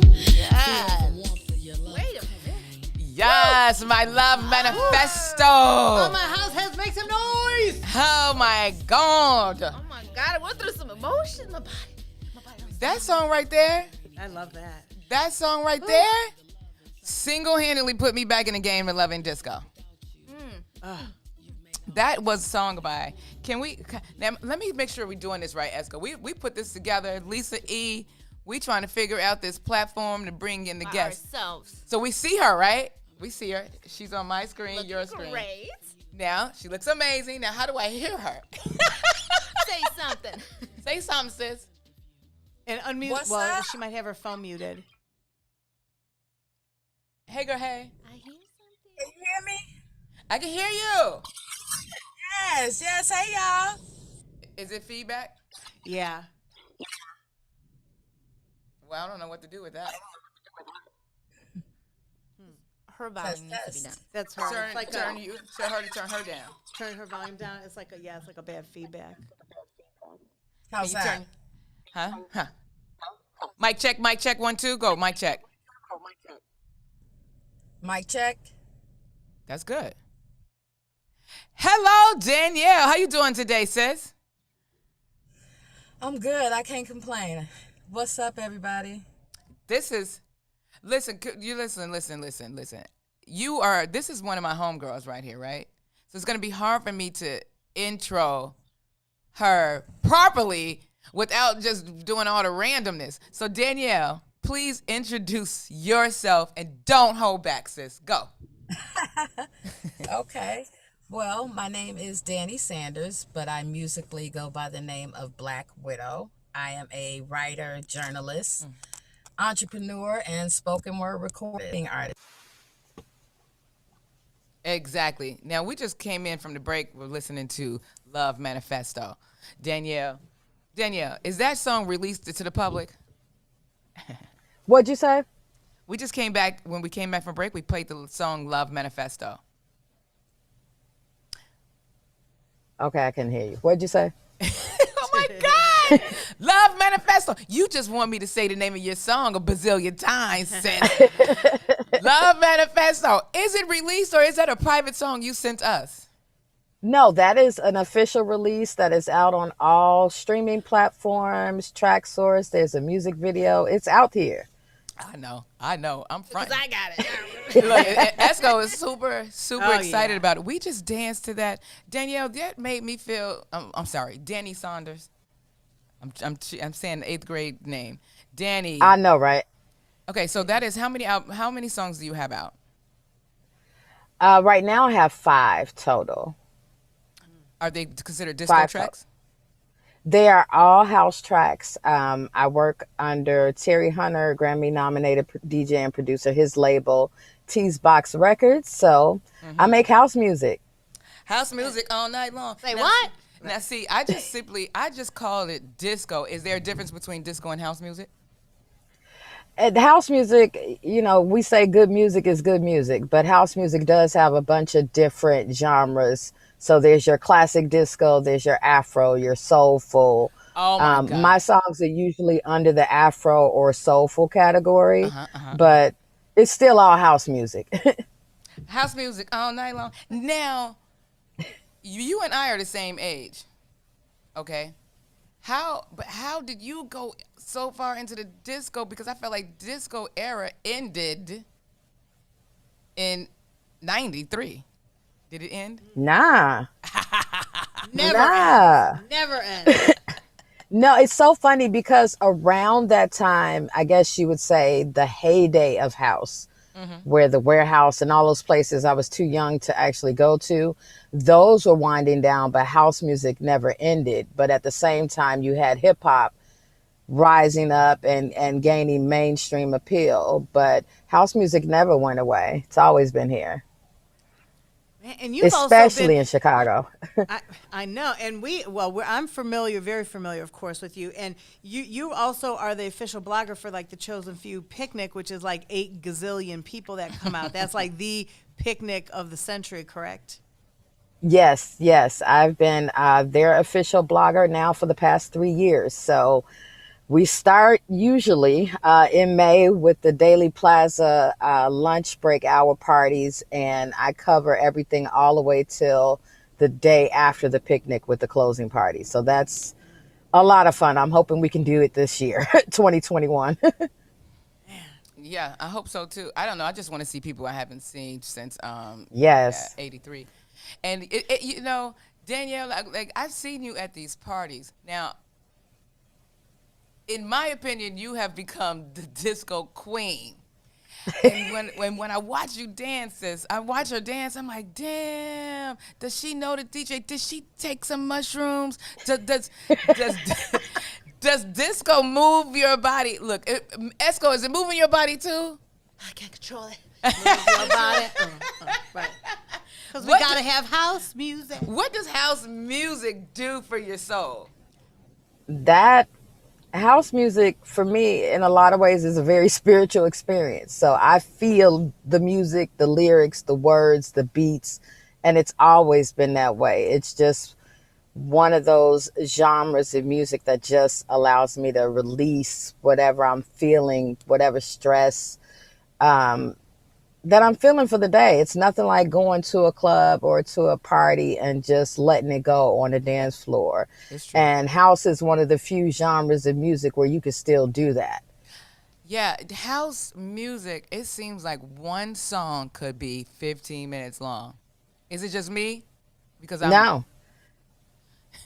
like, oh my God. It depends. It depends on the track, but if sometimes if the DJ is feeling it, they'll loop that bad boy and keep it going because the crowd is feeling it. Right. Or if the audience, like Jamie Principle, I Need Your Love, don't cut it off. There's some songs you just want to, How's that one go? That's right. Don't make me wait too long. Oh, I need your time. Don't make me wait All for right. your love. Dun, dun, dun, dun, dun. Like, you just want it to go on and on. You do not want it to stop. House people, house heads know what I'm talking about. There's some songs you just like, just let it play. And then, yeah, I want to go listen to some Jamie Principle right now. Listen, house heads do know and then they get mad at me. House heads, straight up house heads get mad at me because I want to hear Stevie Wonder. I want to hear, what do they call it? What do you and Veronica say out here? Basic. I'm a basic house head. Like all I do. Yeah. We both. Daisy. And I have another one. I can't even think. I don't even know the name of the songs. One song can be a day long. You right there, Blizz Wonder. Give me, and I know that you work with Terry Hunter, right? Yep. And Terry Hunter is a house DJ. Oh yeah. Is there anything else? He Premier is a house DJ. Right, Jesse Producer. Saunders. You worked with, I see all the stuff. The award-winning films with Jesse Saunders. Yeah, you're dealing with like some heavy hitters. Yep, they are the real deal. They've been in the game so long, and have really contributed to the culture on a global scale. So that's cool. Yeah, like I used to see. Okay, back in my day, the biggest house parties were Thanksgiving with Lil Louis. Who? The Hummingbird, oh man, I'm trying to think of all the flyers that I couldn't go to. And I used to host the Warehouse. They had the oh my God, the everything, even from back in the day, from Chic Ricks, Coconuts, AKAs. Yep. Man, Intas. Now, this Comfort Zone. Comfort Zone. What is that little place where you had to look like you had to give a password? The box. See, I don't know. However, the music box. The music box. No. Copper box. It was someplace Danielle and Veronica used to go every week. Oh, the Spot. The Spot. They took me in there and I'm like, oh my God, are they gonna play the Roots in here? Are they gonna play the Roots? So yeah, that was classic days. And now Danielle, you are a certified writer. Like Danielle used to just write. You used to write. How did you decide to put your poems or words from your journal over a dope beat?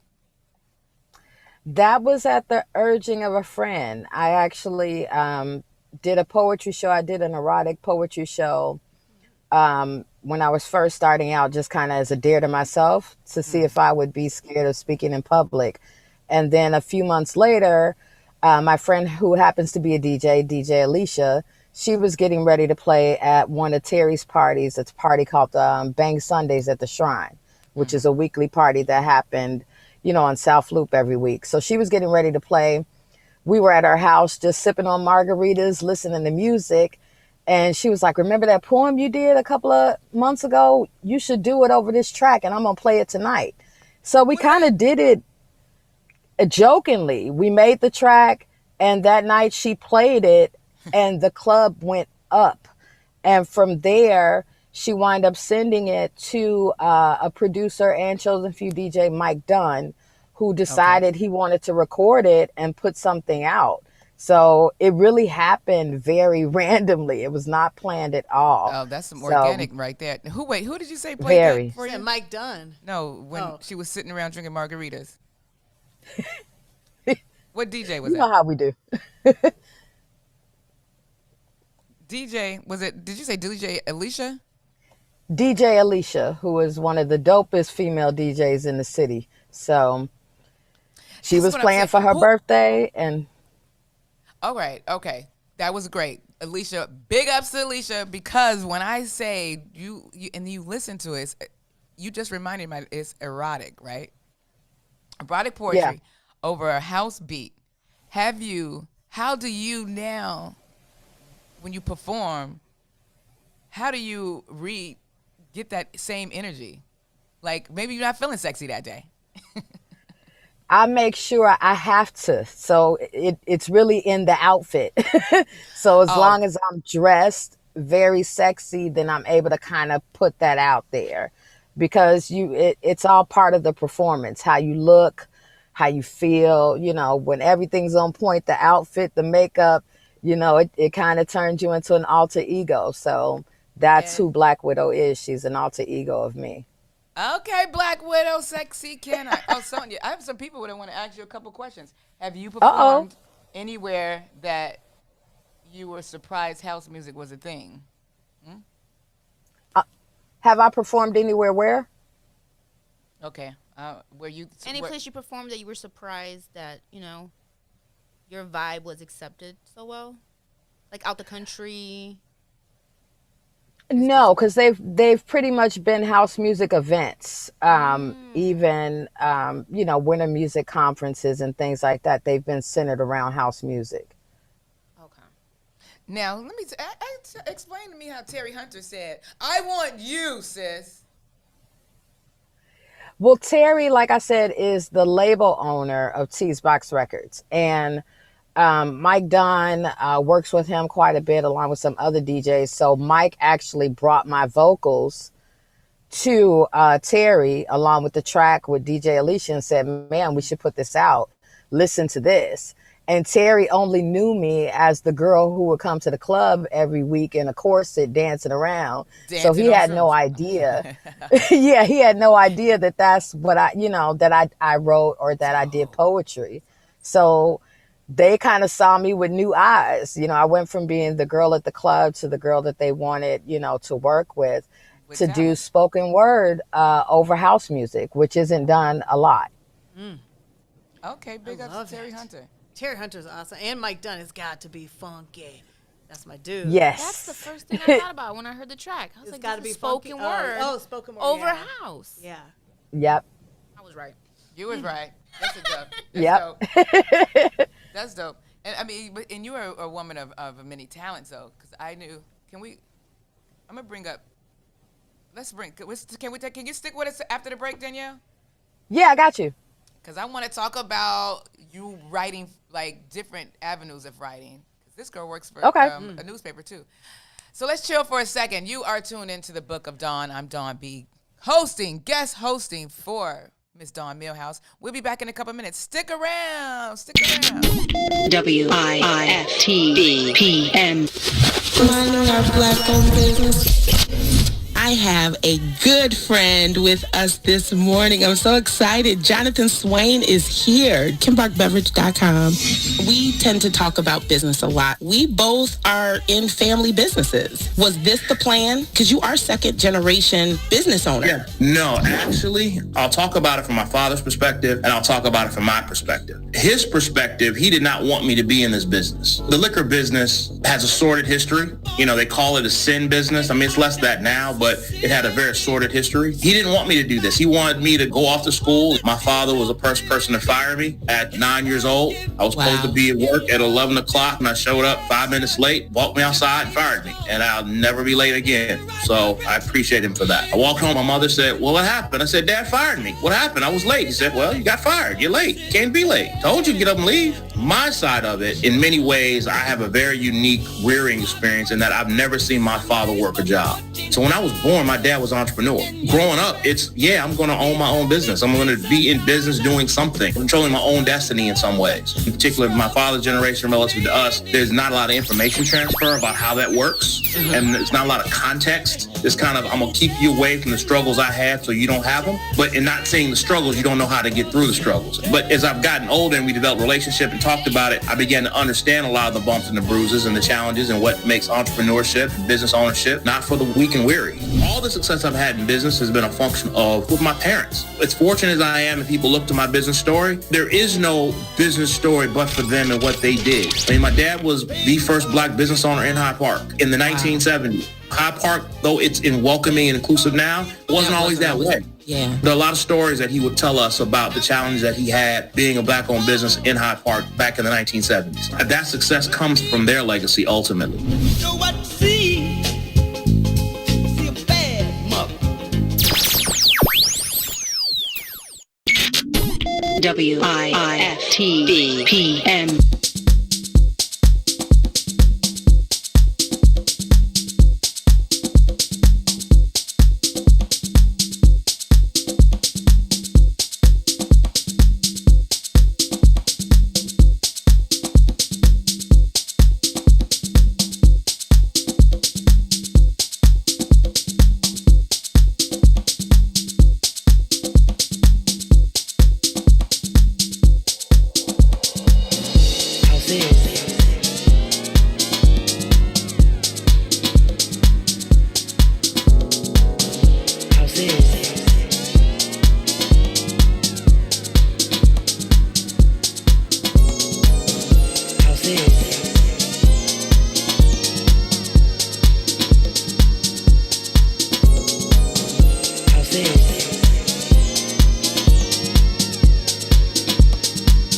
Wrapped in house finesse and a dancer's sensibility. House is powerful. House is freedom. House is my release. Unity and community. House is you. House is me. What is house? House is original, unique, expressive. Come as you are, be free. All are welcome in this community. House is culture, rooted in rhythms and vibes. Peace, love, fellowship. House is a damn good time. House is powerful. House is freedom. House is my release. Unity and community. House is you. House is me. House is WMC. Mikasa House in a Park Chosen Few Festival. House is Chicago, New York, Atlanta, Baltimore, South Africa, Europe, Asia, and so much more. House is worldwide. What is house? House is freedom. House is powerful. House is my release. Unity and community. House is you. House is me. House is disco, classic, soulful, Afro, funk, R&B. Can't put it in a box. House is CDs, LPs, CDJs, and MP3s. House is music made creatively. House is sexy. Have you ever seen house people move? Sensual movements, carnal pulsations flowing through you. House is how I groove. House is powerful. House is freedom. House is my release. Unity and community. House is you. House is me. What is house? House is those DJs, my sound conductors, my groove transmitters, conducting symphonies of dancing bodies. They are my heavy hitters. House is my safe place, my refuge, where I go to lay my burdens down, my worries, my frowns. I twirl my cares away and get lost in sound waves. House is. House is powerful. House is freedom. House is my release. Unity and community. House is you. House is me. House. Oh, they loving this. Look at those hearts. House is the DJs, the dancers, the music, the culture, the history. Like hip-hop ciphers, I'm gonna play this. Oh, I'm gonna play this. We drop rhythms in our movements. The dance floor is our canvas, and we draw rhythmic masterpieces with our feet. What is house? House is powerful. House is freedom. House is my release. Unity and community. House is you. House is me. We lost her. House is.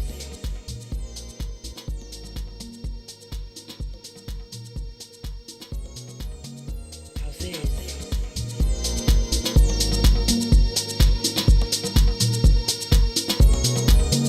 House is.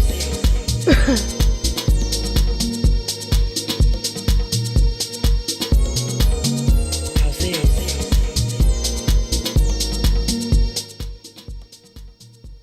Okay. I think she's on the wrong side though. House is. House Yes. is. Yes, house is being played You know, at I'm the getting Book a of Dawn. kick out of you dancing the house music. I am getting a kick out of this. Look. It's you, sis. It's you. Like, it's just such a funky, funky, funky beat. And the words. Yeah. It's amazing. I mean, you know, music already gives people life. Music is for your soul. But house is. Are we still back? Yeah. I messed up. I didn't. No, you're fine. Oh, man, Danielle, they are you are tuned into the Book of Dawn. I'm guest hosting Dawn, guest host Dawn B for the amazing Dawn Millhouse. You are Danny Saunders, also known as Black Widow, in case you were just chiming in, watching. Danielle Saunders is also Black Widow, writer, entrepreneur. Get into it, Dawn. I'm sorry, I'm distracted. You got me fired up, ready to go. How do you calm down after being this fired up? Now, what is the debauchery ball? What are they talking about? Oh, the debauchery ball. Debauchery. That is an event that happens twice a year. It's an Afro-futuristic BDSM-themed house party that is done by a brother and fellow poet, Kahari B. That is his Earth Day celebration. He has a winter one and a summer one, and they recently released a documentary film on it. Oh. So, what do you wear to those a debauchery ball? Not a lot. everything is Esco black. said not a lot. Not yeah, right. Listen, he's right. Not a lot. You can come as scantily clad as you liked, as long as it's black and sexy. So some people just may have some coverings over certain areas, and everything else is out there. It's really about as relaxed and free as you want to be. So you said as long as it's black and sexy, so I could come wearing a man. I'm just playing, but probably. Listen, some people have. Oh, see, Coco says the best party on the planet, period. Okay, I must get to this. COVID, get your ass out of here. I got to get to the best party on the planet. It actually is so sad. It would have been this Friday. It always is the first weekend of December, Kahari's birthday weekend, and then my birthday weekend in July. So hoping for summer, but yeah. Well, what can you do? It would have been tomorrow, huh? Friday or Saturday. It's always the first weekend of the month in December. So are you going to do anything virtual? Are they trying to do anything? I'm going to show up in my regular Zoom outfit. The debauchery ball is something you have to experience in person. There's you can't do it virtually. It's just, it wouldn't even be the same. Okay, so with that being said, have you performed since March in person anywhere? No. Every gig was promptly canceled. So that was sad. What is it doing? Yeah. What do you think it's going to do to the entertainment industry? You know what? It's going to be really interesting to see, like, how it's going to impact particularly festivals and clubs. You know, I think we're not going to really experience normalcy until there's some sort of vaccine. Because to have a house party with 20 people just I mean, you could dance, but the energy is just not the same. So I really don't think we're going to get back to the way we were until there's a vaccine available. Yeah. And plus at house parties, I mean, you sweat. So Fingers you got people crossed sweat for flying Chosen off Few the Picnic rails. 2021. Yeah, we're going to have to wear helmets and full live sauna suits. I remember going to the Blue Gargoyle for Throwback Thursday. Oh, we lost her. That's it.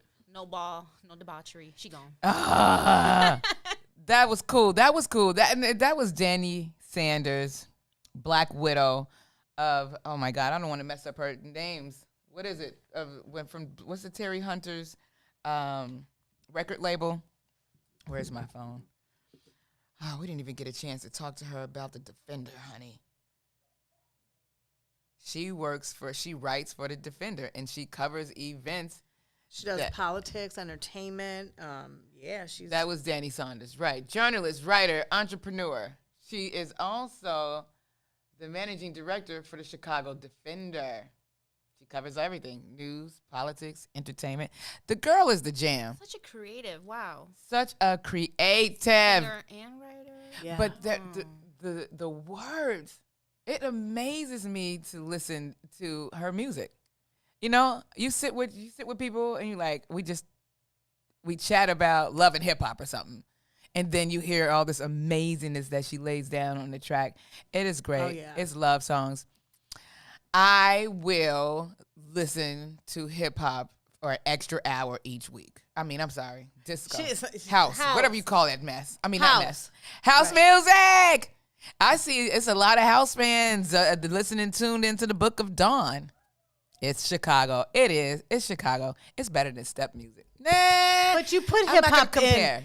Even at house parties, though, I mean, because you'll hear at a house party too, they'll put on, Light as a Rock, bounce, bounce, bounce. I mean, you mix it in. Yeah, but then it's like trumpets and horns and cymbals. I like house music. They even roasted me. But even they like call me a fake house head dancing like a real house head. But they'll even play like Blow the Whistle. That's hip hop too. Oh, let's get her back so she can say bye-bye. Bye. Hello. Oh, wait. Am I on mute? Danielle. Hey. Hey, girl. Got you back. Okay. Somebody said, where's the D-ball?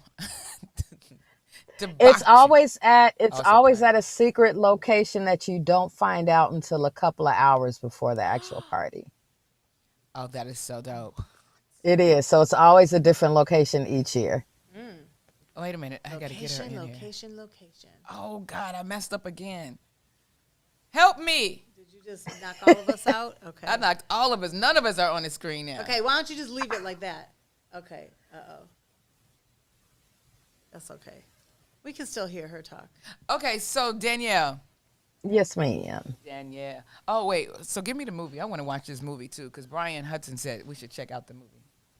Yes, you got to check out the film. It really, David Weathersby, who also directed my Love Manifesto music video, did the film. So go to Google, hit the Debauchery Ball film, and it's THEE, and you'll be able to pull it up on a couple of different platforms.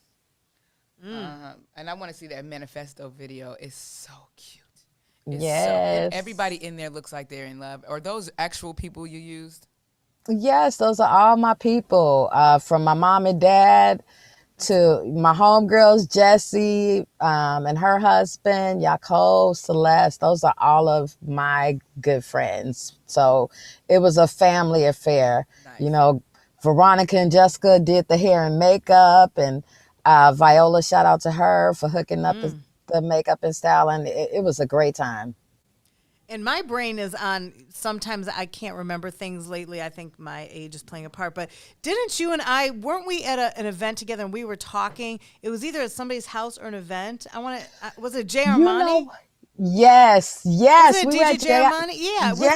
Yes. And we had, I know I can't forget stuff. And we were talking and he's like, y'all got to meet up. And I was like, I know your music, because we were talking music, and our friend, he would just have people over and we would just play music at his place. Yeah, in the lab with his dog, and they were making a bunch of food and everybody was drinking and we just had a nice time. It was like a group of us.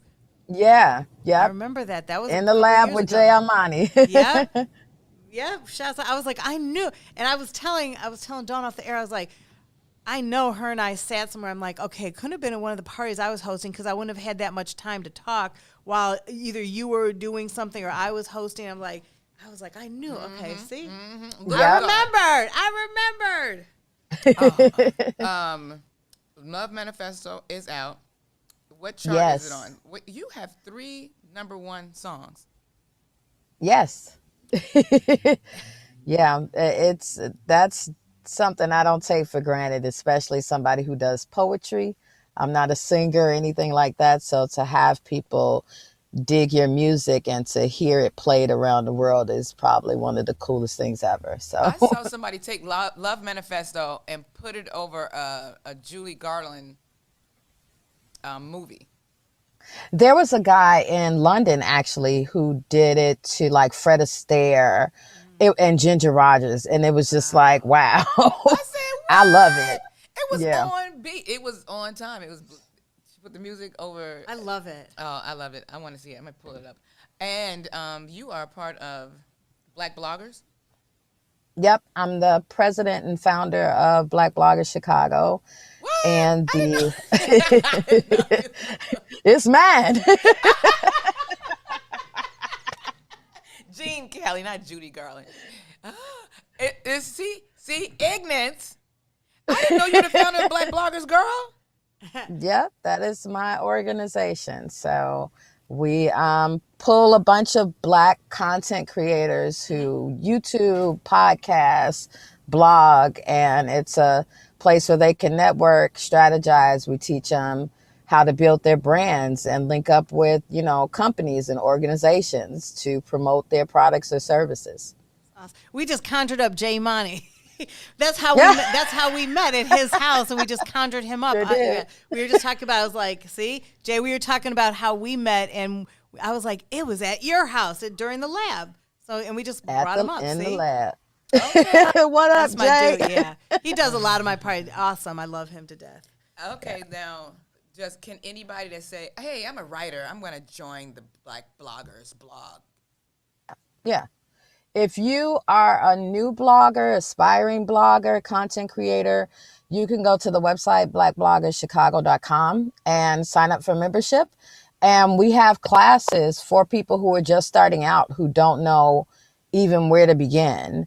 and then ongoing classes for if you're in advanced, how to, do a pitch letter and things of that nature. So we always try to have something when opens up again, we'll meet in person, but we're getting ready to go virtual with our classes and programming. Oh, that's dope. How long has Black Bloggers been in existence? It'll be 3 years. So we have about 250 members in the Chicago area. So it's just a really nice place to connect with other and who are out here making dope content. It's glitchy. You sound like Max Headroom now. She's doing the remix. Oh, no. She's doing the remix. Right, see? You got it all across. Also, like, you have taken your skills a lot of different avenues. You are also a writer. Am I saying this right? Writer for Defender, a journalist? Journalist, and now the interim managing editor of the Chicago Defender. So that's it. And it was so funny. I remember when you got the gig, you said, I'm going to be writing for the Defender. I'm like, girl, what? The Defender's still alive? Yep. Everybody went digital. And it went digital, and I think they did a grand job hiring you to help them reinvent themselves because you have your hands all over the place. You're doing wonderful. You're bringing so much love and joy to the kids, honey. I've been in your arena, and you are respected in the community. And I know house is a different, it's a different world. Yes. It's what you can say it because I'm gonna get it wrong. It's a community. It's literally a community and even a lifestyle for some of us. Yeah, that's feeling in your gut. It is a feeling. I respect house. I respect you. Thank you for. When outside open up, I'm bringing you out to more house parties with me. Okay. But I will only say an hour and a half. Tell you out. She was housing it up off the air. You were housing it up. I mean, I like it. Okay, Keisha. Get Keisha. If Keisha's there, I'm definitely going to because that energy, y'all, together, a whole mess, a whole. That's my ace, my house partner in crime. And I remember you took me to the Shrine one time and DJ, like Alicia was on. I know one of my favorites. Which one of your favorite house DJs? I know it's like a million of them. One of my favorites is, I don't even know, girl, Ron Hardy, Lil Lewis. Of course. Are there DJs that just only play house? So there are some that are strictly house music DJs, and then others that play a little thing. So. Word. I love DJ Immaculate. DJ Immaculate. Oh, there's so many talented That's who DJs. I did Love Manifesto with. So he was the producer and DJ on that track. You look at the groupie pennies are off. Fanny Oh yeah. My label made. Yeah. Immaculate is dope. I wish. Okay, Sonia. This is good. Do you have anything? Did you have a question? No, I'm just excited. Yeah, the DJs. I'm just excited. I love jumping up and dancing and house music. I'm so glad I actually remembered how I met somebody. I always forget. So people be like, Lisa, don't you remember? Like, yeah. But I actually remembered. Yeah, that's a good good memory. So Danielle, anything that you want to say to the peoples? Any peace and blessings you want to give us before you check out? Of course. Like, obviously, thank you guys for having me on the show. And I would encourage everybody to go to YouTube, pull up the video, check it out for Love Manifesto, and then stream it on Tidal, Spotify, Apple Music. Love Manifesto. We got more coming from the Teasbox team in 2021, and follow me on social media because I let everybody know where the parties and are happening as well. Yes, and what is the Facebook for the? Because I go and say it's Black Widow. I'm like, where is she right now? Black Widow's Web. B-A Widow's Web on all platforms. Word. All right. Thank you, Danny Saunders. Sanders. I'm all over the place. Black Widow. Thank you. Love you, girl. Love you. Pieces. Oh, that's awesome. Yeah, she's dope. We got all these new people checking because they love house music. Patty and Imani, they're on the road again. I see Vince Bass. Man, we got so many people watching us now. Viola just tapped in. She said, Andrea my Hanks. damn screen. Oh, Andrea Hanks. I said Andrea Hanks. Wow. That was exciting. That is. Anything like house gets me. I love music. And so, I mean, it's like house music is one of those things when you play, you know how you have DJs that'll play different genres, but then the minute they play house, everybody comes on the dance floor. Yeah. It brings everyone it's like my together. favorite food. It is. It's like once you do it, it's like, wait, okay, we start playing this. You start putting, I don't know, jack your body. Everybody runs to the dance floor. It is a beat for everybody, and you will literally dance the entire night. I was getting ready to say it when I was at the Blue Gargoyle one time. This is before. It wasn't even a bar there, so we was not wasted. And I was dancing so hard for like 4 hours straight. To house music? It was house. Oh. It was everything. It was everything, but it was mainly house because I remember I'm like, damn, my knees, because it's this one move you keep doing. And then I walked out of the Blue Gargoyle, hair on fro. You were percolating. And my shirt, I had a white shirt on. It had a sweat stain from the guy I was dancing with because we were just dancing so close. Like, my God. So, I mean, it's good. I appreciate Black Widow coming and said, look at Keish, you're on it. It's actual link. She put the actual link for the Love Manifesto video. Yeah. Get into her. It is absolutely outstanding. And I'm going to take a break. Sure. Can I talk about the Woodlawn first? Yeah, I would say I'm headed over to Well, the this Woodlawn. is what I would suggest as a producer. Why don't you talk about the Woodlawn and then we'll go to break? Okay, there it is. Let's talk about that jerk chicken, rib tips, turkey tips, and more can all be ordered online. I think I'll order on. I don't know. I don't know if I'm going to get tacos or jerk chicken. Go get them all. But right now, I'm talking about the Woodlawn, located at 1200 East 79th Street. Woodlawn is on Chicago's South Side, and it's where culture, freedom. That's not on there. But freedom and making an impact intersect. What's in it for the Black people? Media is proud to support the Woodlawn, an innovative economic center for the entire family. Go on over there. Experience some igloo dining or social distance events. Visit them online, www.thewoodlawn1200.com. You are tuned into the Book of Dawn. We'll be back. I want to go to igloo. We'll be back. WIFTBPM. Introducing your trusted source for high-quality Black emojis, better known as Blackmoji. We believe Black is beautiful, and that beauty should be reflected in the digital market. Now there is an app that does just that, starting with Black Greek letter organizations. Blackmoji D9 offers more than an emoji app. It is a cultural experience of Black excellence.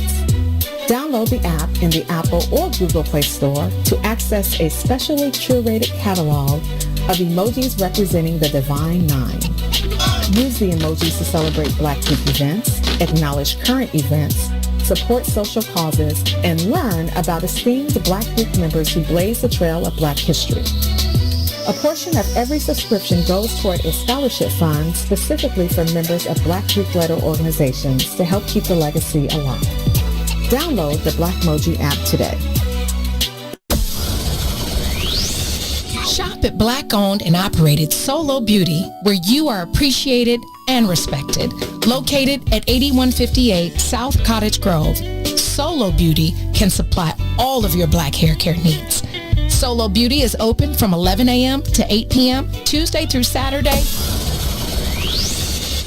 The Chicago Legal Network is the collaboration of attorneys that concentrate in many areas of the law most needed in Chicago neighborhoods. The CLN lawyers focus on personal injury, criminal defense, and other issues. The CLN lawyers all average over 20 years of legal experience and are dedicated to helping the Chicago community. The Chicago Legal Network is committed to developing Black lawyers through mentorship and co-representation. So if you were injured in a car accident, slip and fall, or injured on the job, or you need assistance with criminal defense, including driving violations and DUI, check out chicagolegalnetwork.com for more information or call 773-912-3545. 773-912-3545.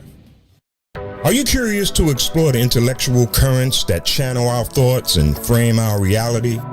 Have you ever meditated for relaxation and accidentally discovered the universe in the process? These matters and many more you may never have even thought of will be yours to explore as you come with me into Muwakil's world. Every Monday, Wednesday, and Friday from 11 to 1, right here on What's in It for the Black People Media.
Welcome back to the Book of Dawn. I'm in here sweat. I forgot I was actually doing the show. I'm in here That's like a little midway sweat. I'm going to have to talk to Dawn Millhouse about that. Do a little midway sweat. Yeah, midday house. Woo! Mid-morning house. Okay, we have permission to use Danielle Black Widow's music. I'm going to use it. That's it. Dawn Millhouse likes to dance too. That is the jam. Okay, all right. We are winding down. Give it up again for Black Widow. Yeah. All right. There's hella links in there. You can find a lot of links in the comments for all of the music, all of the videos. Who is this? Who is Curtis Kojo? What is he putting in there? Black Artist Planner? Okay. Get out of here. Is that spam? Get out of here. It's all about me. So listen, I am Dawn B. I've been guest hosting pretty much all week. This has been outstanding. And I honor that they called me in to guest host for Miss Dawn Millhouse. Big shoes to fill. I had fun. It's a great time of the day. 9 to 11 and 9 to 12, though. Those are my recuperating days because I'm a night worker, not a night walker. I work in the evenings, work at night. And tonight... That's because you were zazzled last night. I was a little zazzled. Now you're going to be zazzled for your show tonight? No. I'm going to have a cocktail. The show tonight, it is live and also in person. The Pandemic. It's the Pandemic stand-up comedy show featuring Dawn B, me. What comedians? K. Ferg said he was coming tonight. Robert Kane is coming tonight. It's a guy in town. I don't even. The guy in town. Come and see him tonight. It's listen. The GIT. Come through. Dawn B on Facebook. Dawn B on Facebook. Tag myself. Just click on my name. I go live tonight at 9. I changed it back to Thursdays. Thursdays at 8, we go live for an hour. But if you're in the building at Dope City on 163rd and Dixie Highway, you can really enjoy the festivities. We sprayed up and prayed up. We got Lysol, Odor Band, sanitizer. We do temperature check. It's going down. It happens every week. Steve Matthews does the production. Veronica Taylor helps with management of the stage. She just helps the sister out. Lolo is there. She mainly dresses Lolo. You just got to tune in. Okay. Lori Lightfoot shows up. I call her Lolo. So follow me. Dawn Be Funny. Dawn Be Funny. I had a good time with you, Lisa. Thank you. Me too. Thank you. And you learned the thing, this whole new technical board thing, this switching of the boards, bringing in live chats and such. The technical They stuff. should have never taught me that. They should have never taught me how to do You're learning though. I'm just gonna bring everybody in, son. Like, you want to be on the show? Here, take a link. Give me your email. I'm about to do a live video chat right now. No, I'm not. I was like, we got 2 minutes left. Okay. So, I'm done. Thank you. Viola, the makeup to the celebrities. She's coming out tonight. She'll be in the building. Just come out if you can. 163. It's on 163rd and Dixie Highway. It's called Dope City. It's a private location. If you want to go, message me. I'll give you the exact address. Okay? And I'm leaving you with a couple things. Positive anything is better than negative nothing, son. Positive anything is better than nothing. Let's just be peace in your brain. And the difference between ordinary and extraordinary is that little bit of extra you put in. All right? Don't be basic. Basically, do something extra so you could be dope. Boss Beach. Yeah. I had a good time today. Yay. On the Book of Dawn. I'm done. Lisa E. Esco. Man.